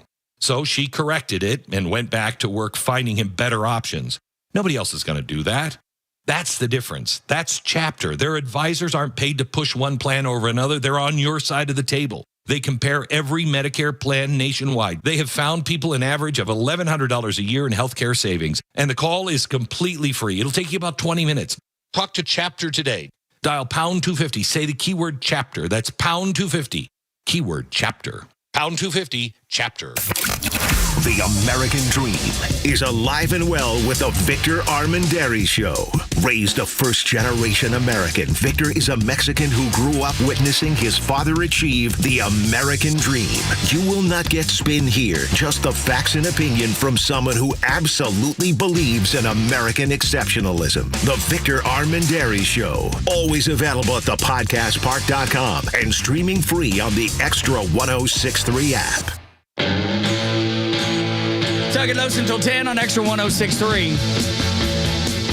The docuseries that Los is watching is starting to explode, called Monsters of God on HBO, about smuggling exotic animals into the United States. The past of it and through now. The reptile smuggling. They're even doing an expose on it or an interview about it on MS Now. Eric Good, the director, he's everywhere right now. Like, he's bouncing around to all the different networks and getting as much press for it as he promoting can. As much as they can. Like I said, episode 1 is on HBO or HBO Max, and episode 2, I believe, is out on Wednesday night. I will be watching that today. Because you are big into reptiles. I do love reptiles. I think they're amazing. I think they're awesome. Now, I don't think you should smuggle in a cobra. You know, I just think it's probably a bad idea. You know, if you probably shouldn't have a cottonmouth as a pet. Some of these people, but they do. They get into some of these guys that inject venom into themselves that regularly work with snakes. Just as an anti-venom in case they're bit? Just in case. Is that the way it works? Well, or at least that's their hope. That's what their hope is. Yeah, it's just in case I get popped by this king cobra. You know, I mean, it is possible that you build up some. I mean, like, some animals do have the ability to handle that stuff. Like, for years, we've always known, like, why is the king snake so awesome? Because the king snake will eat every other poison snake. Doesn't matter how many times they get bit. It's like, no problem. Dude, king snake, do not bother a king snake. It is your friend. In your yard, usually black snake with some yellow on its back. I mean, make sure, you probably want to look it up, make sure that's what it is. Listen, if you don't want it in the yard, listen, you can get out the water hose and just, give it a little hey, you got to move on. Go. Yeah, and it'll go. But that snake is on patrol. And I don't like snakes, but that snake is on patrol. Well, hang on, Bryce. He sent me this article about a high school football player that practiced for an hour with a snake in his helmet. Like, good heavens. If you look at the picture on the left, you can zoom in and you can see it just sitting in there. Yeah, but that's the type of thing. Like, these people, have these exotic pets. Like, I bet, and I don't know the story, but I bet this is probably not some poisonous. It's probably a snake that they've owned for a long time. It's not a hot snake. A hot snake. Known in the business. Right, which I didn't know that until yesterday when Los was talking about the documentary. A hot snake means a poisonous snake. People want poisonous snakes. It was a hot snake. Oh, it was? Oh, even worse. Yeah, man. I love snakes. I don't want to be around. And I said poisonous. I know it's venomous, but you know what I mean. It's just easy to say poisonous because that's the way I've always said it. I know venomous is correct. But that's the thing. Who would want a corn snake? Yeah. Okay. Because some of these dudes like it. You want a little green garter snake? Okay. Well, I'm cool with that. I mean, this is not your thing, and it's not my thing either. But there are people that want cars that can go 200 miles an hour. Well, why do you need a car that goes 200 miles an hour? I used to want one. Because it'd be kind of cool. Yeah. Now, it's not for me. I'm more than happy with if I can go back in time. Like, if I can hit 88 miles an hour and 90 miles an hour on the way to work on a regular basis, I'm happy. Like, I've done what I need to do. I'm not looking to go 150. I got, back in the day, though, when I bought that Mustang right after my first cruise, I think I got that thing up to about 120, 125, somewhere in there. The hoods, I was like, never again. And I never did it again. Some people want the venomous snake. Yeah. In part, to just be able to say, I have this, you do not. People buy handbags. People have expensive watches. You're exactly right. Some people want to have an aquarium with dangerous, expensive snake. I don't get it. I see, if you're out on a trail, like I've seen, venomous snakes just sunbathing because they love the heat, laying on a warm rock.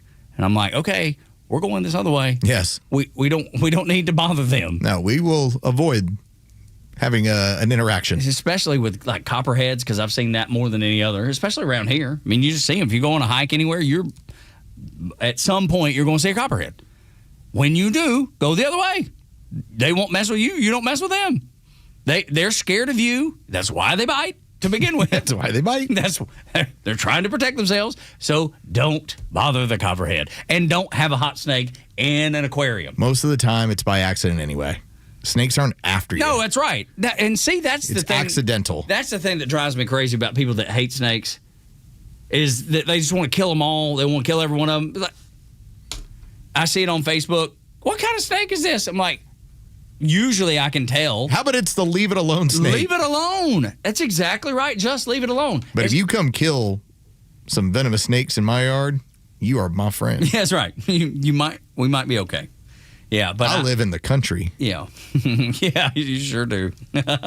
All the way up and coming. But yeah, no, I think like my wife gets irritated because I won't move a frog out of the garage. I'm like, let him alone. He'll jump out of here in a little bit. Let him be. You know, if I see a turtle, I'm going to stop and I'll pick it up out of the road and make sure it doesn't get hit. I'll put it on the side of the road. At least if it's going to crawl back in, it's going to take a little while before it can get hit. You know? Could not be more different. We used to hunt chipmunks in our garage. You used to hunt them? Yeah, with our airsoft guns. Well, yeah, but okay, yeah, I'm fine with that. Then never mind. I guess we aren't different. Yeah, not that much. If there was believe me, because we got squirrels in our attic. I used to like squirrels too. Now I hate them. I've turn and a corner. He's eating it. Yeah, I've eaten it one time only. Was it good?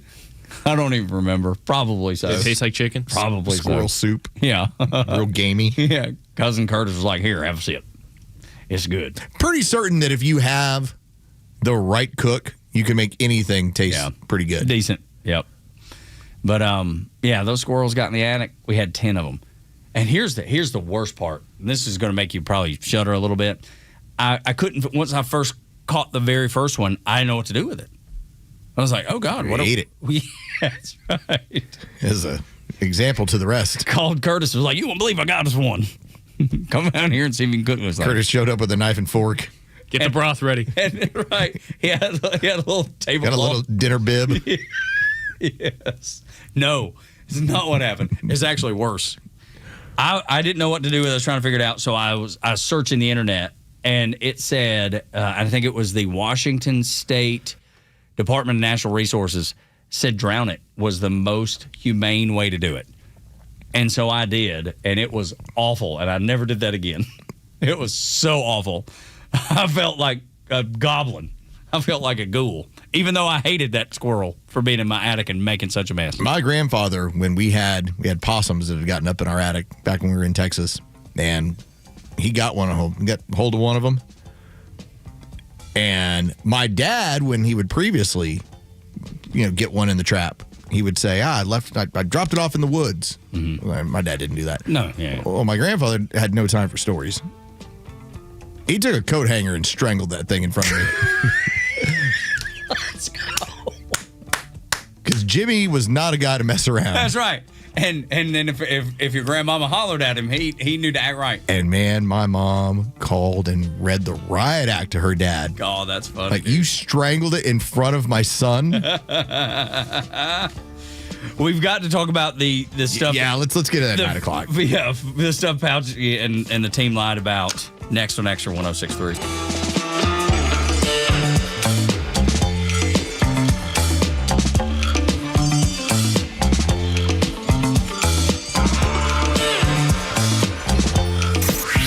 Time for the Bortz Report, exclusively on Atlanta's only conservative news and talk station, Xtra 106.3. This commentary brought to you by the middle of nowhere. I'm at a truck stop for the night. It could be in Colorado. I don't know. It could be in Kansas. I'm not sure. I'm not even sure what time it is. But here we go. Once again, Donald Trump manages to show his ass in front of the entire world. He posts somewhere, Truth Social or whatever, a picture of him next to Melania. We all know who the star of that picture is. And this Abdu El Sayed, or whatever his name is, the Muslim candidate for Senate in Michigan, and Syed's wife in her hijab, which is what El Syed would want every woman in America to have to wear if only the Muslims had control. Anyway, Trump is trying to show how much more special an American couple with a stunning wife is than this Muslim with his wife with her head all wrapped up like a burrito. Tacky, childish, immature, name it what you will. I've said before, and I'm sure El Syed agrees with this. When you're married to the love of your life, when you look at her, she is, to you, the most beautiful woman in the world. Melania? Okay, she's nice, but she wouldn't hold a candle to my wife in my eyes. I know this isn't one of the great meaningful events of the decade, but I was just so outraged, was going to use the P word, when Trump showed this picture, essentially bragging about, my wife is prettier than your wife. What a child.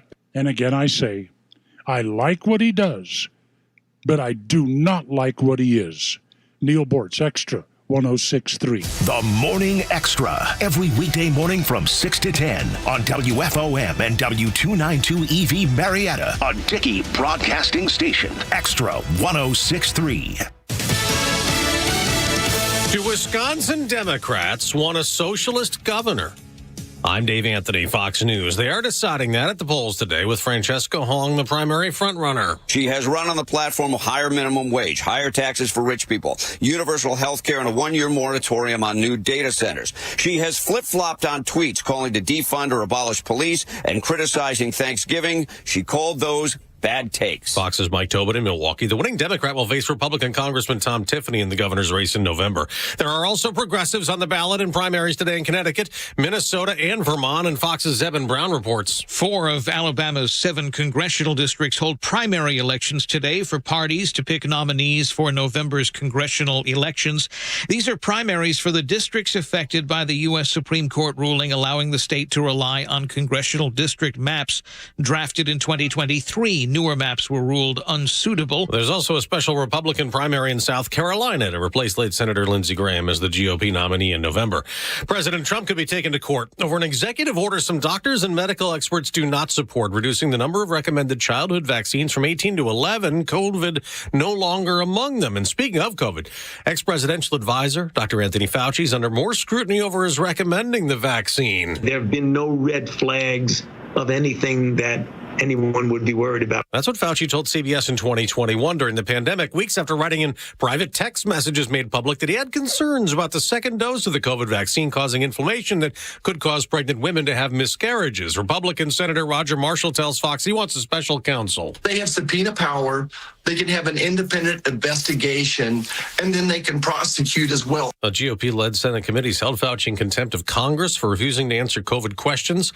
The doctor's lawyer called that a political stunt, saying Fauci has saved lives. America's listening to Fox News.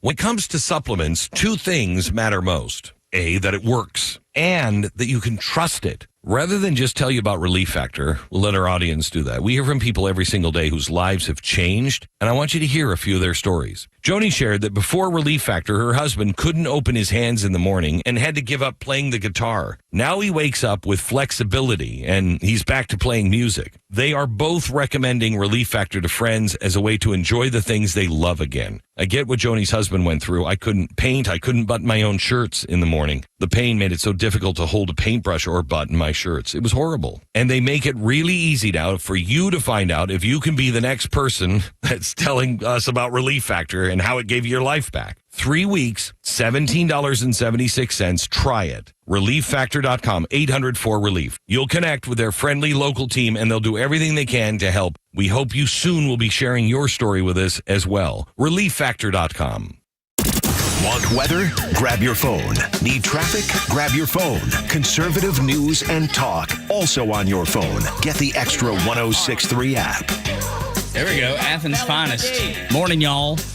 B-52s, Rock Lobster. I mean, they're so weird and quirky and amazing. And when they made their network television debut with this, I have to imagine that people had that moment of going, is this real? Yeah, right. It sounds like a parody or something. But no, it was. No, it's real. They're quirky as all get out. And really talented, and I dig this song too. It's very quirky, and their band's very quirky, and they have a always had a cool sound to them. Star on the Athens Walk of Fame there near the Georgia Theater, along with REM and Widespread Panic and all those Athens bands.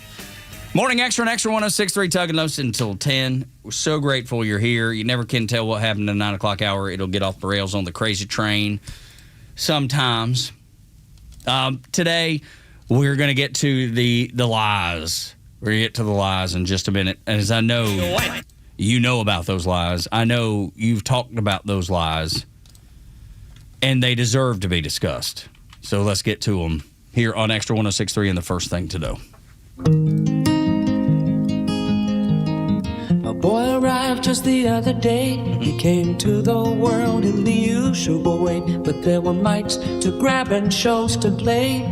The camera fell while I was away, and he was talking before I knew it. And as he grew, he'd say, I'm gonna be like you. You know I'm gonna be like you. Come on! And the cat's in the cradle. So, where to begin outside of the more data that gets released by this Senate committee and all the info that we're finding out as far as we knew the journal stuff from Anthony Fauci were going to be problematic for the left because their deity had been, well, at the point, he wasn't being upfront with them. He was saying one thing, writing stuff privately. Now that we get the text messages from his government phone that will be released, I'm sure, in a nice slow drip of information. As it turns out, the federal government and the doctors in the know actually knew all the same stuff that many of us conspiracy theorists were putting out there. They knew it too and just didn't tell you. Homeland Security Committee last week was able to get Dr. Fauci's government-issued cell phone, as Los mentioned, released by Rand Paul and Ron Johnson. It contained 34,000 text messages and 522 voicemails. And I can only imagine if this is the first thing they're releasing, what kind of stuff that we'll find. What was the release? It actually got my wife's attention. We'll get into some of that in a minute. But primarily, it was about the COVID vaccine and the possibility, and even in some situations, the likelihood that a woman would have a miscarriage in the first trimester of her pregnancy. Now, you got to remember how awful and that is by itself. But think about the ladies that didn't want to get the jab, that didn't want to participate in this, Los, and had to because they either couldn't go back to work or their pediatrician wouldn't see them anymore. Yeah. Think about the situation that Fauci and the team put those women in. And this is about informed consent. Because what the Fauci text messages will show you is that there was a clear safety signal going on at this point. Now, Anthony Fauci was there to tell you, listen, there's 20,000 that have been vaccinated, pregnant women, and we've seen there's no signal, there's no issue, safe and effective. Yet in Pfizer's own data, they considered those miscarriages as pregnancies that had been resolved. That was their term.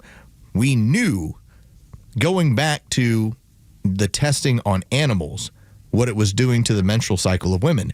What we didn't know, and that's what we talk about informed consent, is that if you took that shot in the third trimester, well, then your likelihood of a miscarriage still remained basically percentage-wise at about 12%.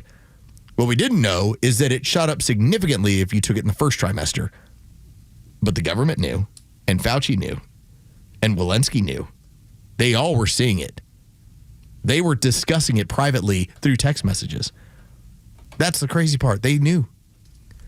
Well, Vox is acting crazy. We don't have the cut right now, but we have on tape Dr. Fauci talking about 20,000 women have been vaccinated. There have been no red flags. That's what he said in public. That's what he said in public. But that's not what he was saying, like Los was talking about. That's not what he was saying in private. He said, oh my, there is something there. Rochelle Lewinsky said, this don't look good. And the text exchange goes back and forth. And all while telling you everything was just fine. And anybody that questions it shouldn't have a job, shouldn't be able to raise children. Everything that they told you couldn't do because you didn't decide or you decided not to get the COVID jab. They weren't going to tell you the truth ever. It was never in the cards for you to have the truth. And they wonder, Los, why CDC has zero credibility. Here in Atlanta, the CDC has no credibility whatsoever and may never have it again. So here was Fauci in January of 2021, and this was over to what looks like it's going over to Walensky over the CDC. It says, I asked around a bit more, and another issue came up that you need to be aware of. Since many people have significant cytokine storms and fever after the second dose, this theoretically could be associated with miscarriage in the first trimester. I remember, and I told the story earlier, so I'll make it brief, but I remember when my wife had a miscarriage and it had nothing to do well before. I didn't know how emotional she was going to be about it. We literally get to the car after the doctor has told us, and she breaks down. Incredible sobbing. And me being just a dumb dude, I was like, man, that sucks. You know, and I was disappointed, upset too. I didn't know the emotional toll it was going to take on her. Now, throw in thousands of women that had that very same thing happen while people knew and didn't tell them. That is the worst kind of rotten, the worst kind. If we just want to be accurate about this, and let's take miscarriage, because that is the ultimate in worst case scenario. Let's just talk about menstrual cycles being screwed up. We both have known what you can talk about your own happened in my house. I can talk about my sister-in-law that went through that awful reaction. Yes, it's an adverse reaction. And she was told she was crazy. Yeah. She was told, nah, there's nothing wrong. It's definitely not what you think it is. I remember saying this to my wife and doing this is what it is, right? How can it not be? It's the only thing. It's what you've introduced to your system. And at the time, as I'm reviewing all of this data and listening to these doctors, many times I was, podcasts that weren't allowed to be put on YouTube. I'm listening to all this information. And every time I'm kind of looking at my wife going like, did you pick up on that? Like, did you hear that? And despite my best efforts, she still got caught up in the hype and decided she was going to go and get that damn thing. It ended after the adverse reaction she had. At that point, there is not one time now when I bring any of this stuff up where she doesn't also look at it and feel like I got lied to. I got fooled. I got had. Yeah. I can only imagine how many women, and I can't speak for a woman because I don't know. I can only imagine how many women feel that way. Knowing how many adverse reactions, whether it was menstrual cycle, whether it was miscarriage, infertility, whatever it was. Neurological issues, heart issues, cancers. I mean, Pfizer's own data runs the gamut. Bell's palsy. It's crazy to think that there was this giant push with data that indicated this is going to cause problems. Now, here's where I also bring this up as well. Let's say it's going to cause problems in 6 out of 100 people. Okay, as I've said before, we wouldn't sell a candy bar that causes issues in 6 out of 100. A car seat. No, not at all. It would be off the market. It was by far a dangerous product, and yet it still exists out there. And not only that, we've now taken the technology and we're like, well, let's put it into a flu vaccine, so maybe more people will give this thing a try. And they knew the text messages are going to continue to show they knew the entire time the safety signals were there. The fervor for Fauci to be prosecuted is going to grow exponentially. And I believe that because I'm already seeing people talk about it. People that maybe wouldn't have talked about it before. My wife brought this whole thing up to me last night. I was already, reading about it, getting ready to know when we would talk about it today. She doesn't keep up with politics a lot. She was like, have you seen this? What do you think about this? And we had that discussion. She said, do you think anything will happen? I said, he's got a pardon. I don't know how it could unless it's some civil lawsuit or like the state of Florida who is, pursuing some sort of charges, the AG down there. But I do believe because people like Stephen A. Smith's audience, who's probably different than this audience, you listening right now, they're hearing something that they've never heard before. And when you get data like this that shows the adverse reactions and they knew ahead of time, you're telling me he was pardoned for a crime, but you at the time couldn't tell me what the crime is? Now all of a sudden we're kind of figuring out what the crime might have been? Maybe some of us already knew, but most people are just now figuring it out. When I go back into my receipts, I do enjoy when I read something from 3 years ago and it's from Jason Isbell, and then he's already deleted it because it was a COVID thing. Yeah. Here's from me, June 22nd, 2023. I said, what's been a joy to watch is the left's religion of COVID vaccine efficacy and mandates fall apart into a smoldering pile of big pharma profit poo, and they don't know how to handle it because they were used once again as useful idiots by the real power brokers. All of them. That was 3 years ago, and it's spot on. Charles on the phone, 404-741-1230. What do you think about this, Charles? Hey, good morning. Good morning. So I was asking your screener what you guys would think of I don't know if you remember, you probably do because you guys are steeped in the news. Back in the day when people were questioning the COVID vaccine and comparing it to, or questioning, does the mandating of this without giving us data violate the Nuremberg covenant about experimenting on people medically without their knowledge? Yes. Correct. Yes.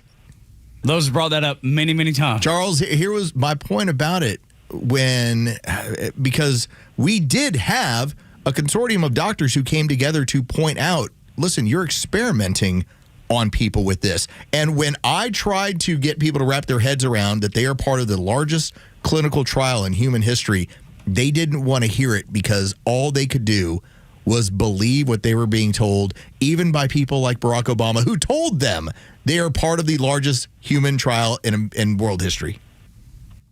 Now, that, if you really want to fry people's frontal lobes, look at childhood vaccines and the fact that there are 0 studies proving that the MMR vaccine does not cause autism. 0. Aaron Siri got in front of court and proved that. So now we have the entire vaccine industry under the microscope because of what happened in COVID. So in my twisted looking back on things, we did get some good stuff out of COVID. The major one is that now the medical industrial complex is not the sainted holy temple that it was prior to this. Oh, 100%, Charles. I kind of doubt your assertion that Fauci is going to be brought to trial. Oh, no, I don't think so either. I'm just saying there's going to be more calls for that with more people finding out. Because there's so much inertia behind him. And, all the leftists who scream and gibber about trans rights and this rights and that's rights are equally fervent that you have no rights when it comes to what's put into you or your child. It's really fascinating to observe. Yes, sir. Charles, thank you for the call. And to piggyback on what you're bringing up, we have had this belief that our 3-letter agencies are there to protect us. They're there to help serve us. They're in the interest of public health. And I think, as you have pointed out so astutely, if there is something good that came out of COVID, it's that most of these agencies are bought, paid for, and full of crap. And now you know. And now you know. And oftentimes, what happens is, for instance, you will have big pharma that will make sure to get something that gets cleared, that goes through. Here, we went through the FDA and we got approval. And what they want to do is basically make all their money on the front end and pay the fines on the back end. And meanwhile, people are wondering, like, what happened? Why is my life shattered? Why'd you give me this? Oh, it killed my uncle. Oh, so-and-so got addicted to it. And they look at it as, Big Pharma as, well, we made our money. Here's our fine. That's the game. And so I'm glad that at least when people are now looking into this, when we talk about, because everyone will always point out how, like, well, I mean, that's been tested. A lot of these things aren't. Not to the standard you want. Yeah. Who tested it? Yeah. That's the biggest question. Yeah, the biggest joke during all, and I laid this at Trump's feet. The biggest problem with Operation Warp Speed is you allowed the wolves to guard the hen house. You let these companies feed you their own data, and their interest was, hey, safe and effective. No matter what was showing up in their data, they were going to tell you that. I'm willing to give Trump some grace in the fact that is nothing we'd ever seen, at least in our lifetimes, and the people around him were saying this is the way to do it.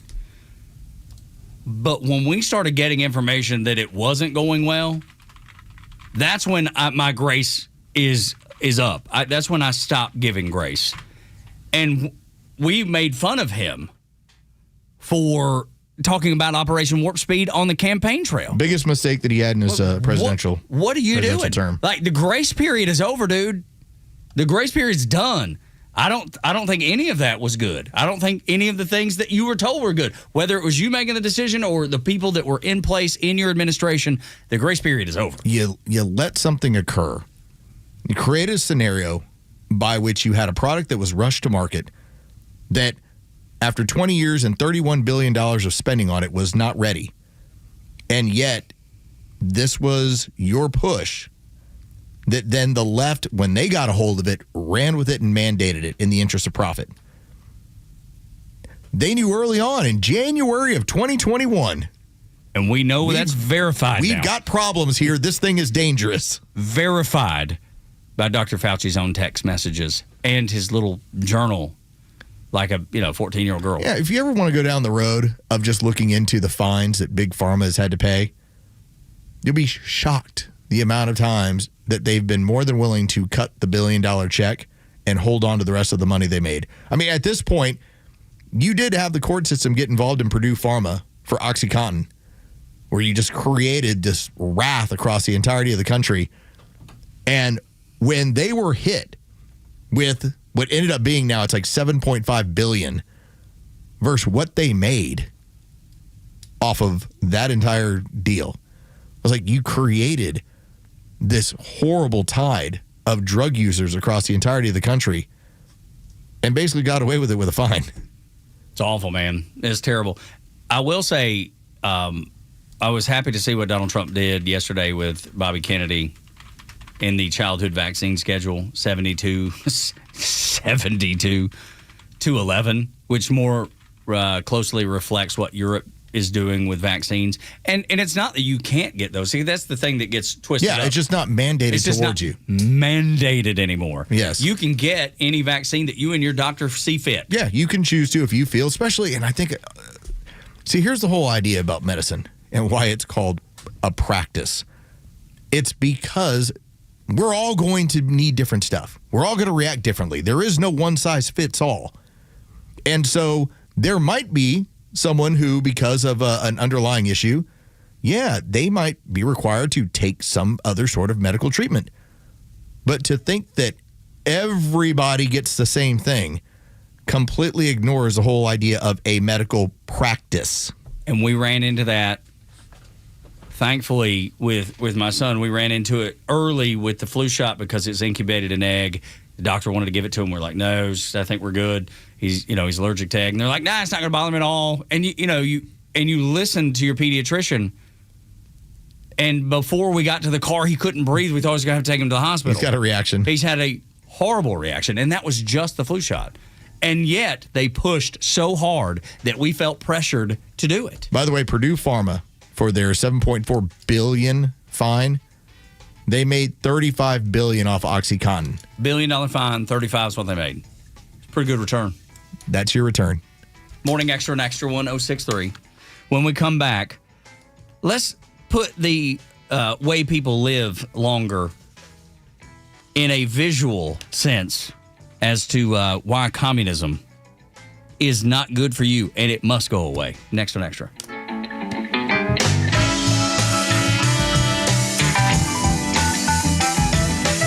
Morning, it's Los. Let's talk about Howard Brothers and the Echo one-day sale. Okay, folks, big news. The Echo one-day sale is heading to Howard Brothers. It's going to be coming up next month. Mark this down on your calendar. Whether you happen to be a homeowner like myself or you're a lawn care professional, you know the value of Echo power equipment. Wednesday, September 16th. Say it with me. Wednesday, September 16th. Visit your local Howard Brothers for fantastic deals on Echo power equipment. This means the Echo chainsaws, the blowers, the trimmers, and more. Whether you're that pro or, hey, a weekender, a weekend warrior like myself, Echo Tools will help you get that project done right. Again, mark your calendar, grab your crew, head over to any one of the 7 Howard Brothers locations on that September, and you can get into that Echo one-day sale. One big day of savings you don't want to miss. Get the latest breaking news and insight from the biggest conservative voices in the South when you follow Extra 106.3 across all your social media platforms. Find us on Facebook, X, Instagram, and YouTube at Extra 106.3. Toyota's national sales event is happening now through August 31st at Marietta Toyota. Thinking about going electric? Well, the 2026 Toyota BZ gives you an all-electric Toyota with no gas stops, a quiet commute, the confidence of buying from a dealership you know. For drivers who want to spend less time at the pump and more time enjoying the drive, BZ is a smart way to try all-electric without leaving Toyota behind. Every new Toyota includes a nationwide lifetime powertrain warranty. That's unlimited time and unlimited mileage for as long as you own it. We've been voted Best of COP for 2026, Best New Car Dealership, Best Service Center. For well-qualified buyers, special financing is available on the new 2026 Toyota BZ, 0% APR for up to 72 months through August 31st. Visit us on Cobb Parkway South, just north of Truist Stadium, Marietta Toyota. Since 1975, we've been here and we'll be here for you. 0% APR for 72 months with approved credit through SCTF. Not all buyers qualify. Offer ends 8/31/26. See dealer for details. All prices exclude tax, tag, and title. It includes $699 dock fee and $257 electronic tag fee. Hi, I'm Tom Stratton from Tom and Jerry's Roofing, a 10-year veteran of the U.S. Army. When my best friend Jerry and I opened Tom and Jerry's Roofing, we wanted our company to be an outlet for good. So with every roof we do, a portion goes to various veteran services and charities. Tom and Jerry's Roofing is passionate about giving you the best service and quality work possible, and that work turning into service for our heroes. So if you need a new roof or a repair, call us. We're Tom and Jerry's Roofing, where every roof helps veterans. TomandJerry'sRoofing.com. Leon was about to leave the military. My biggest concern was, what am I going to do next? He found out about My Computer Career and their military transition program. The Cyber Warrior program takes you from not knowing anything about a computer at all to being a subject matter expert. How long is that going to take? In the span of 4 months, I was able to get 4 different certifications. 4 months? Leon's advice? Highly recommended. Become a certified cyber warrior in just months at mycomputercareer.edu. This is one student's experience. Individual results vary. VA education benefits available to those who qualify. Your yard.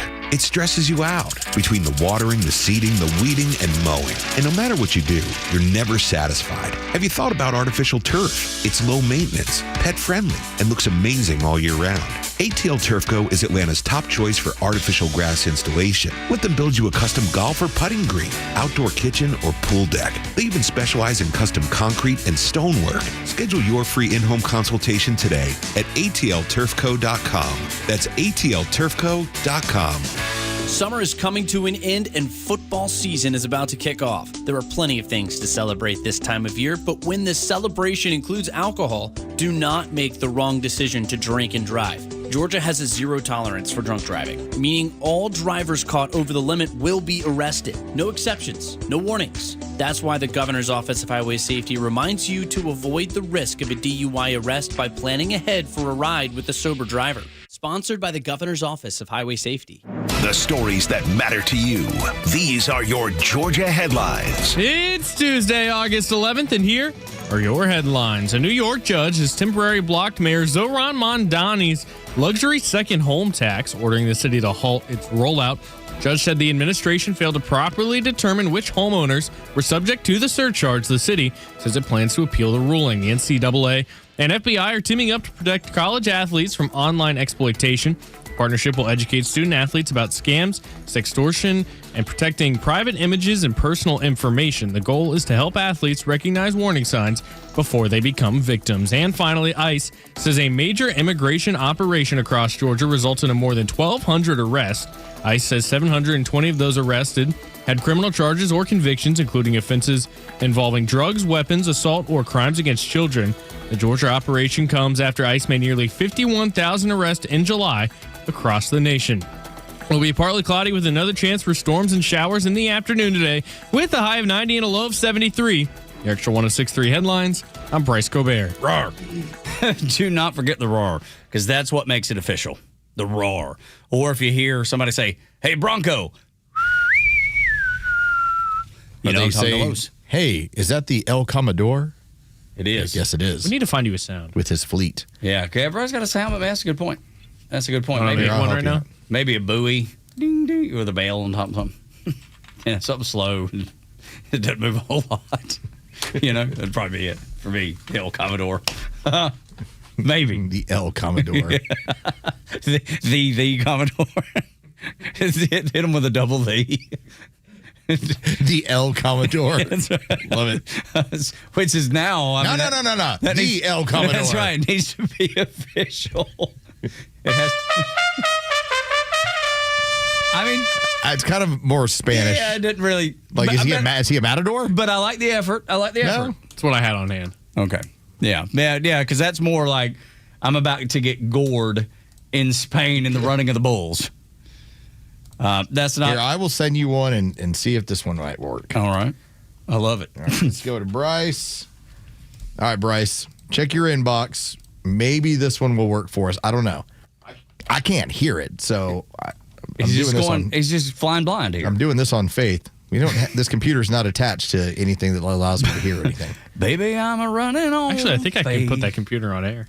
No, it's fine. Yeah, just in case. Most of the time, I'm looking at cursing videos anyway. Yeah, it's probably not a good idea. You know, the FCC thing.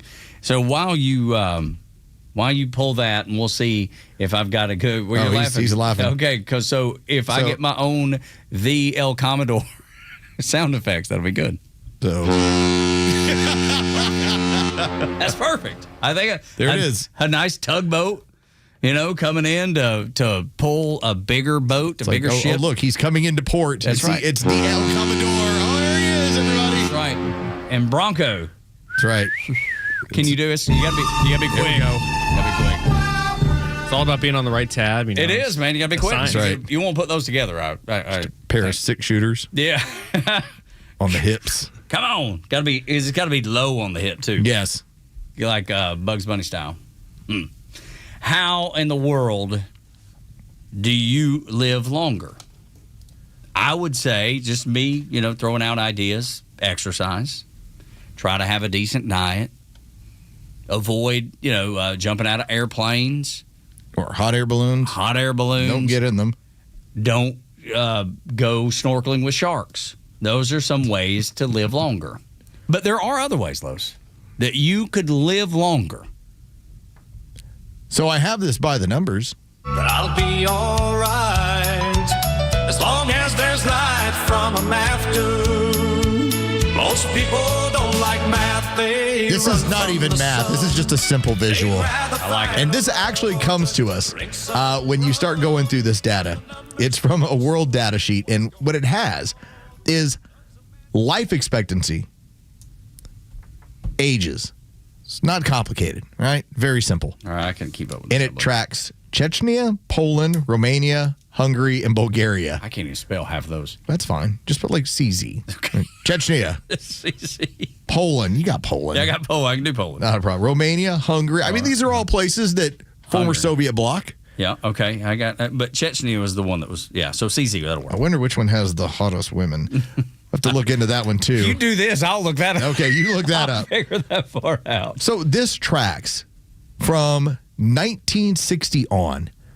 And so at this point, this Eastern Bloc, right, we're hardcore communism. And the interesting part is from 1960 to 1990, yes, there's a little bit of movement as far as overall ages, how long people are able to survive. But it's not significant in terms, like, for instance, if you lived in Romania, you went from 66 years to about 68 years. 30 years of medical improvement, 66 to 68 years. If you were in Bulgaria, you went from 70 and a half to like 70 and 3/4. Just didn't change. 1960 to 1990, medical advances, no change. Legitimate change in your life expectancy. But we hit 1990, and what happens? Fall of the Soviet Union, end of communism. And now we start to see the results similar to what we see in South Korea versus North Korea. The South Koreans, on average, their men are 3 inches taller than the North Koreans, and there is no DNA difference in these people. They're the same people, but their health and nutrition is considerably better. Same thing with women. South Korean women are larger than North Korean women. And so what do we see? For instance, in Chechnya, in 1990, they were at 72 years. By now, 30 years later, they're right at 79 years. It's jumped by 7 years difference. And this is also shown up in Poland. In Poland, with the fall of the Soviet Union, average age, life expectancy, 70 years. They're now at 78 years. That is a massive jump in a society. I mean, this isn't 1 or 2 years.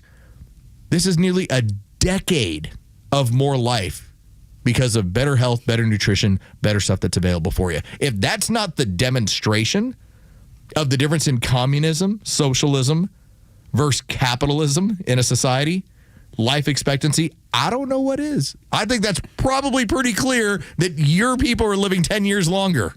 Eat well, exercise, no skydiving, and no communism. That's just simple. Just boil it down. That's what it is. And you have fools in the United States of America today that want to implement communism. They disguise it, say it's socialism. Oh no, it'll be better for everybody. We're gonna get it right this time. It didn't show it that way. Yeah, no, nobody believes that. Nobody believes that. All right, I'll give you another real world example. I don't think they believe it. Life expectancy in North Korea, on average, regardless of sex, 73 or 73.7 years. In South Korea, it's 83.7. It's 10 years difference. 10 years difference. That's communism to a T. Of course. Communism it's a religion of death. It is a societal death. We played a cut from, is it Megan Cromer, the DSA co-chair? Yes, Megan Cromer, the co-chair who wants to tax the hell out of the rich. Yeah. What do you mean? Well, I don't really have a solid answer. Can't really explain it. But when you brought up how flimsy everything she says is, I wouldn't listen to her. I said this earlier. I wouldn't listen to her on how to cook eggs. There's not a thing she could tell me that I would believe. I would have to test out everything. And she would fall in line and say, yeah, communism is really good. This is what we want. This is going to be great for everybody. And her flimsiness, then you present that, and which one are you going to believe? The hard data that tells you when communism fell, things improved, or the woman that says, no, I don't really have an exact idea of what we should tax the hell out of the rich. I don't know exactly what that means, but that's what we need to do. From 1960 to 1990, these countries did not change significantly, statistically significant. As soon as communism fell, their life expectancies, on average, across the board, went up by 10 years. What do you think will happen in Cuba? Life expectancy shoots up by about 10 years. When you ask AI to give you a quick summation of the difference in South Korea and North Korea, it points out contributing factors commonly cited include differences in healthcare access and quality, nutrition, economic conditions, and overall living standards. South Korea ranks among the world's highest for life expectancy. North Korea is closer to the global average. They're the same people living on the same peninsula. Same ancestry. One is communist. The other has access to. One of them's capitalist. One of them's communist. Yeah, to the free market. Yeah, the only difference, the same people. Yeah, 10 years difference. Yeah, Megan Cromer.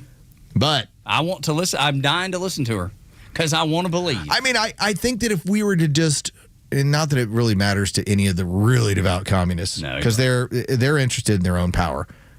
But if you were to sit down and have a discussion with someone who was pondering any of this and just say that we can look at global data from anywhere around the world and the difference in communist/socialist societies versus free societies is a life expectancy on average that sits around 10 years.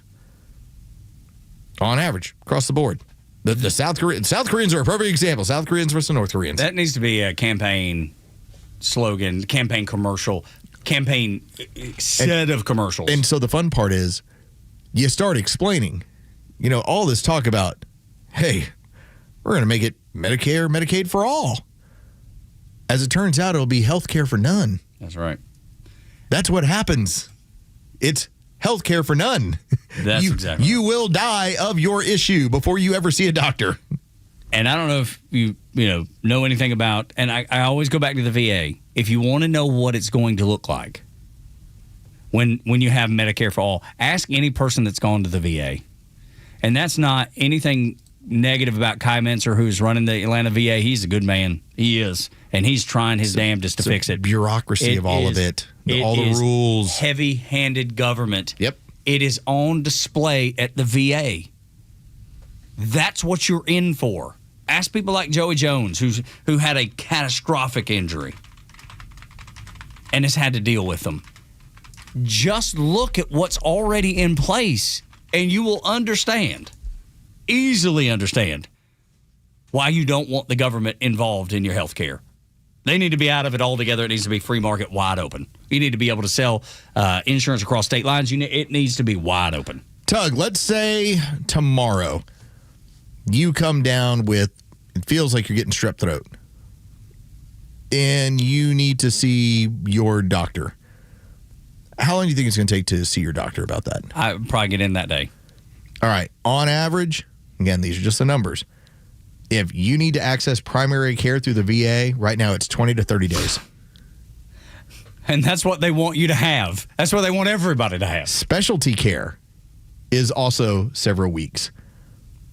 Now, the only types that are going to be seen quickly are emergency. That's it. But outside of that, you're essentially waitlisted because they're doling out government health care to you. But Megan Cromer, she knows best. She knows. She's got this thing figured out. She's got a good lean on things. Yes, she does. As co-chair of the DSA, she's got the idea. She knows how to fix health care. She'll do it good. It's always the same. It's always rich kids playing revolutionary. Ugh. They got the trust fund, and they're showing up to wherever they're going to. And it's all in the interest of, it's the next get-rich-quick scheme. We're going to fool these people into believing that we're here to help them. We're going to take care of them. You'll be part of the revolution, too. No. They're just going to enrich themselves. That's what the communists do. And in the meantime, the rest of society suffers for it. Morning Xtra, Xtra 106.3, Tug and Los until 10. I think, you can do with this information what you will. The obvious chart that Los laid out. But, I mean, I know most people listening right now are, feel probably similar No, to... use it on your friends who are talking about, like, what about socialism? Like, exactly 10 years right. difference. That's exactly right. Use it to educate somebody. I mean, have you shared that? Will you share that? I suppose I could. At Front Office Los. I'll share it with all of you. That way, when it comes up, you have the rock-solid evidence right in your face. Just tell them about the North Koreans versus South Koreans. Real 10 years difference. I want to remind you about that kid who got the flock camera ticket down in Pensacola. He's back, and he's bringing hell with him. Next on Xtra.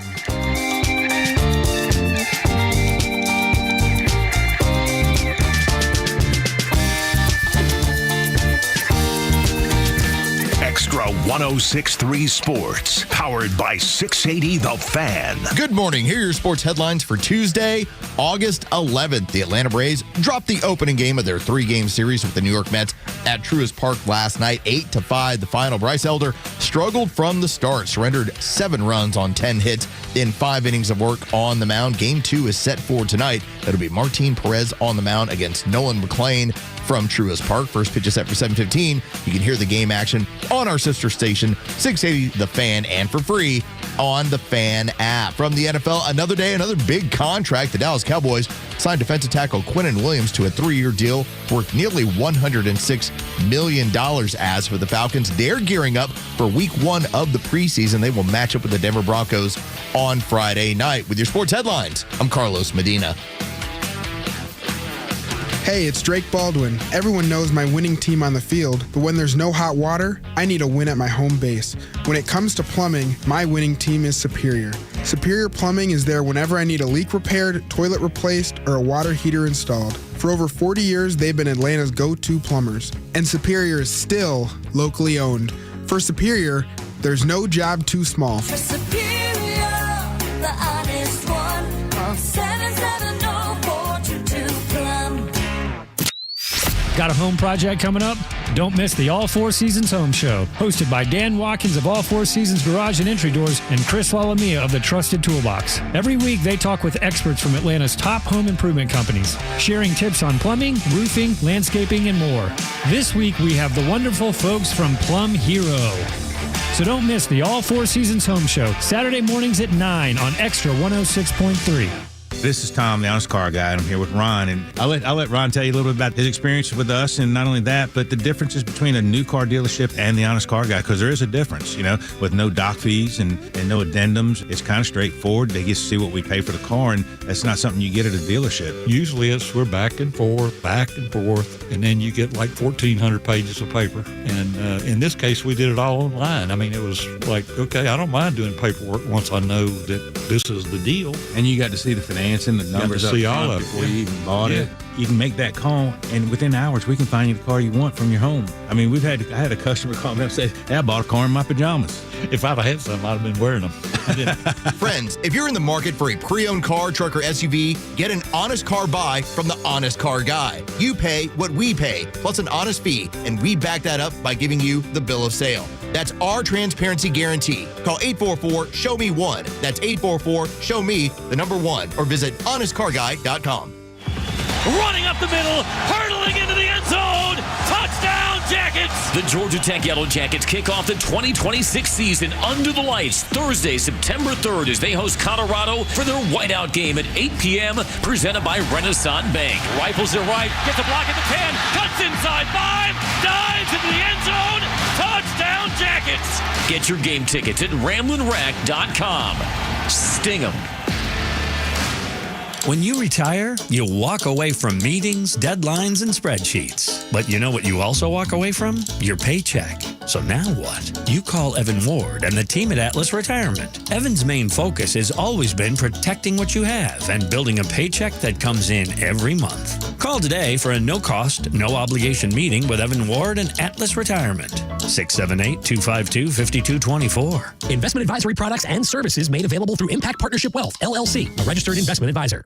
Cummins Medical Inc. seeks process engineer in Alpharetta, Georgia to conduct lab-scale experiments for process development, including reactions, purification, solubility, and process feasibility studies. Support the design and development of process systems, including PFDS, PNIDS, and material balances. Position requires bachelor's degree or foreign equivalent in chemical engineering or related field and 2 years of experience in process engineering or quality control role in a chemical laboratory, including experience with chemical processing methods such as distillation and purification, analytical methods, chemical testing, and laboratory compliance work. Must include hands-on knowledge of chemical materials and reactions relevant to processing environments through experience with sample testing. Submit resume at tinyurl.com/CHEMENCEPE. Communism destroys everything, no matter where it's been tried. And Ossoff is now part of that Democrat Party where it's a civil war, and they've pass their lot with tear it all down. The Morning Extra, 6 to 10 a.m. on Extra 106.3 and the Extra app.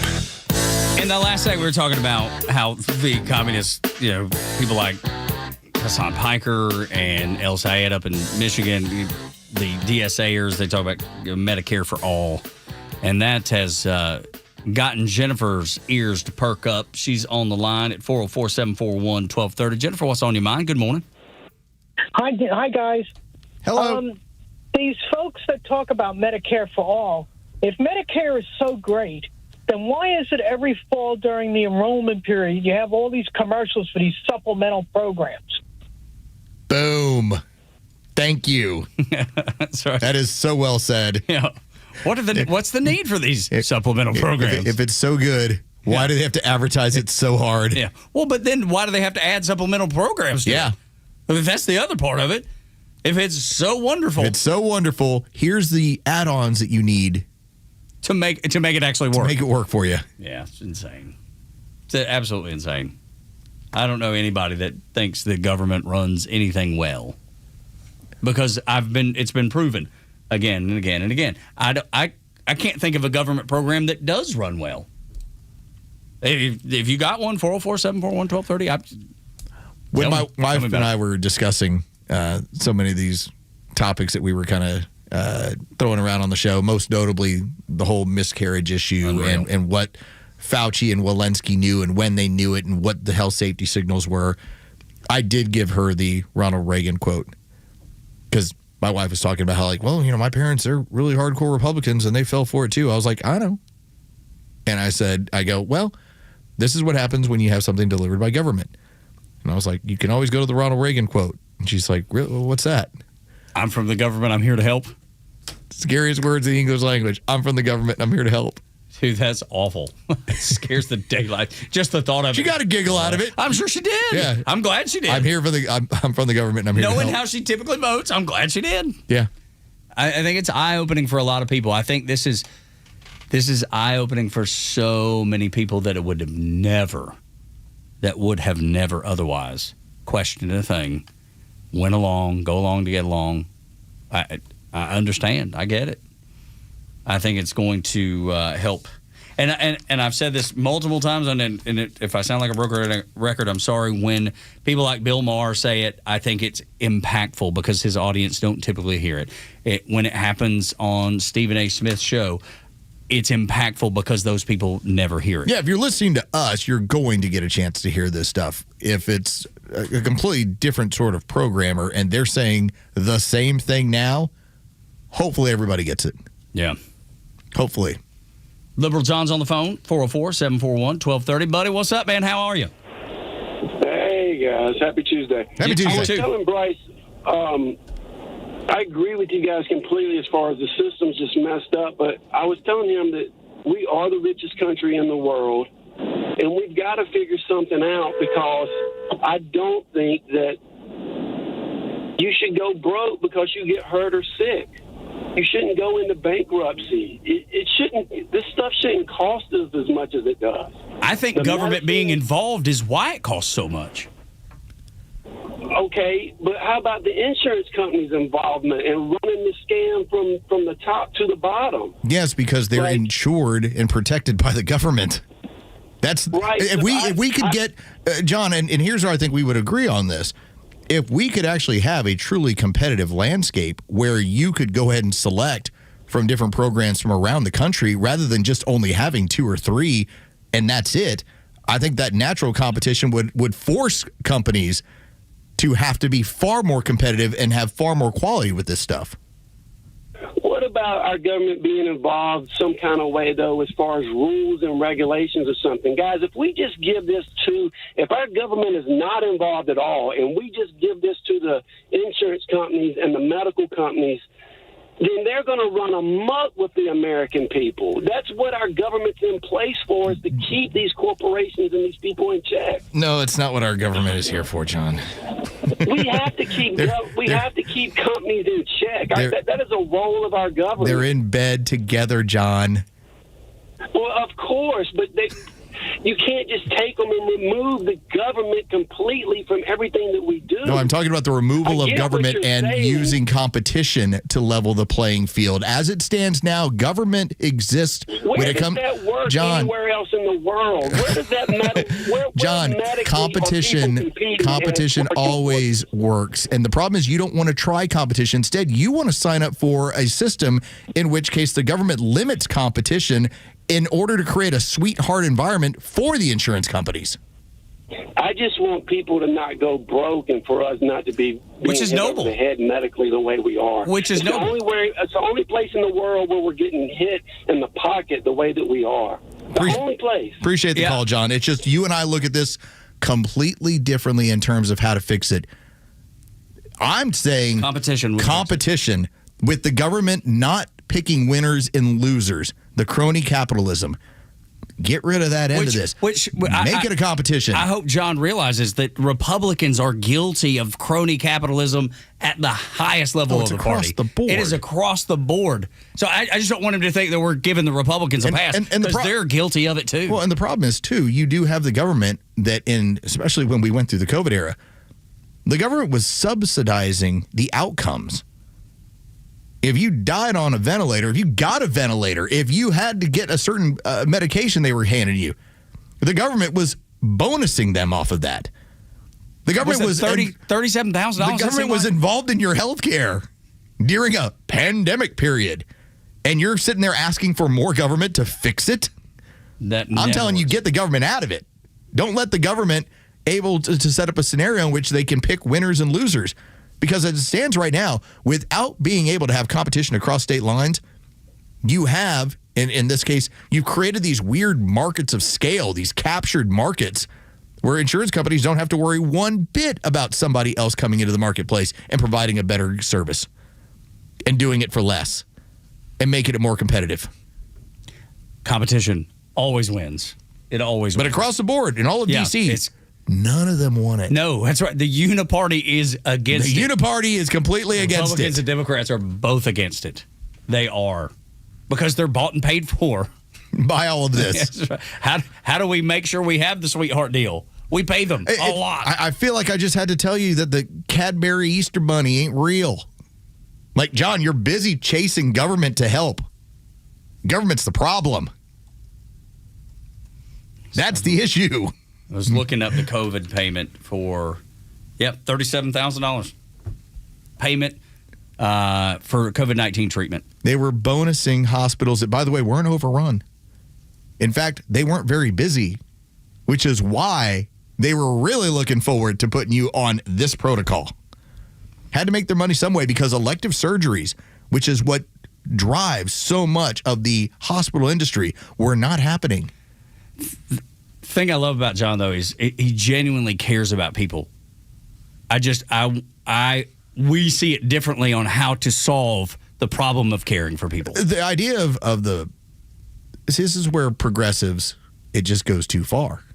Like, if you want to tell me about child safety laws, if you want to tell me about child work laws, if you want to tell me about an 8-hour workday, if you want to tell me about OSHA and keeping factory workers safe, great. But then you start intruding with your government into everything. And that's where we now have issues. That's where I'm telling you, government is not a solution. It is the problem. They're just as corruptible as the insurance company. They're just maybe more because they have the ability. They can wield the power to make people do things. See, and mandate shots and things. And that's the real comedy of it. If you create competition within an industry field, they are going to be cutting each other's throats to give you a better product at a lesser price. When you then say, well, let's get the government involved. The government's printing their own damn money to start with. They don't need to give you anything of quality.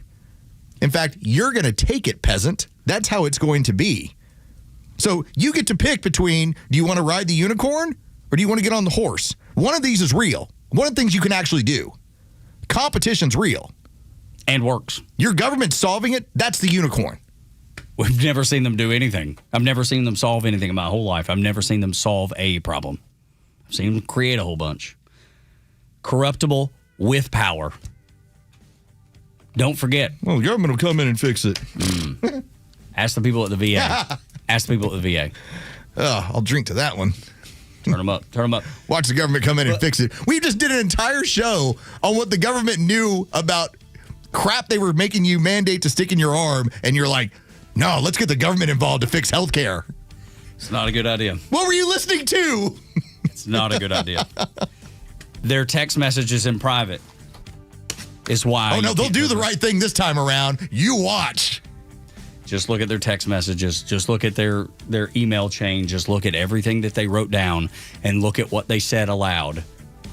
What do you expect they're going to do if they have every bit of it? More of the same. That'll do it for us. For Los and Bryce, I'm Tug. Y'all come back now. You hear?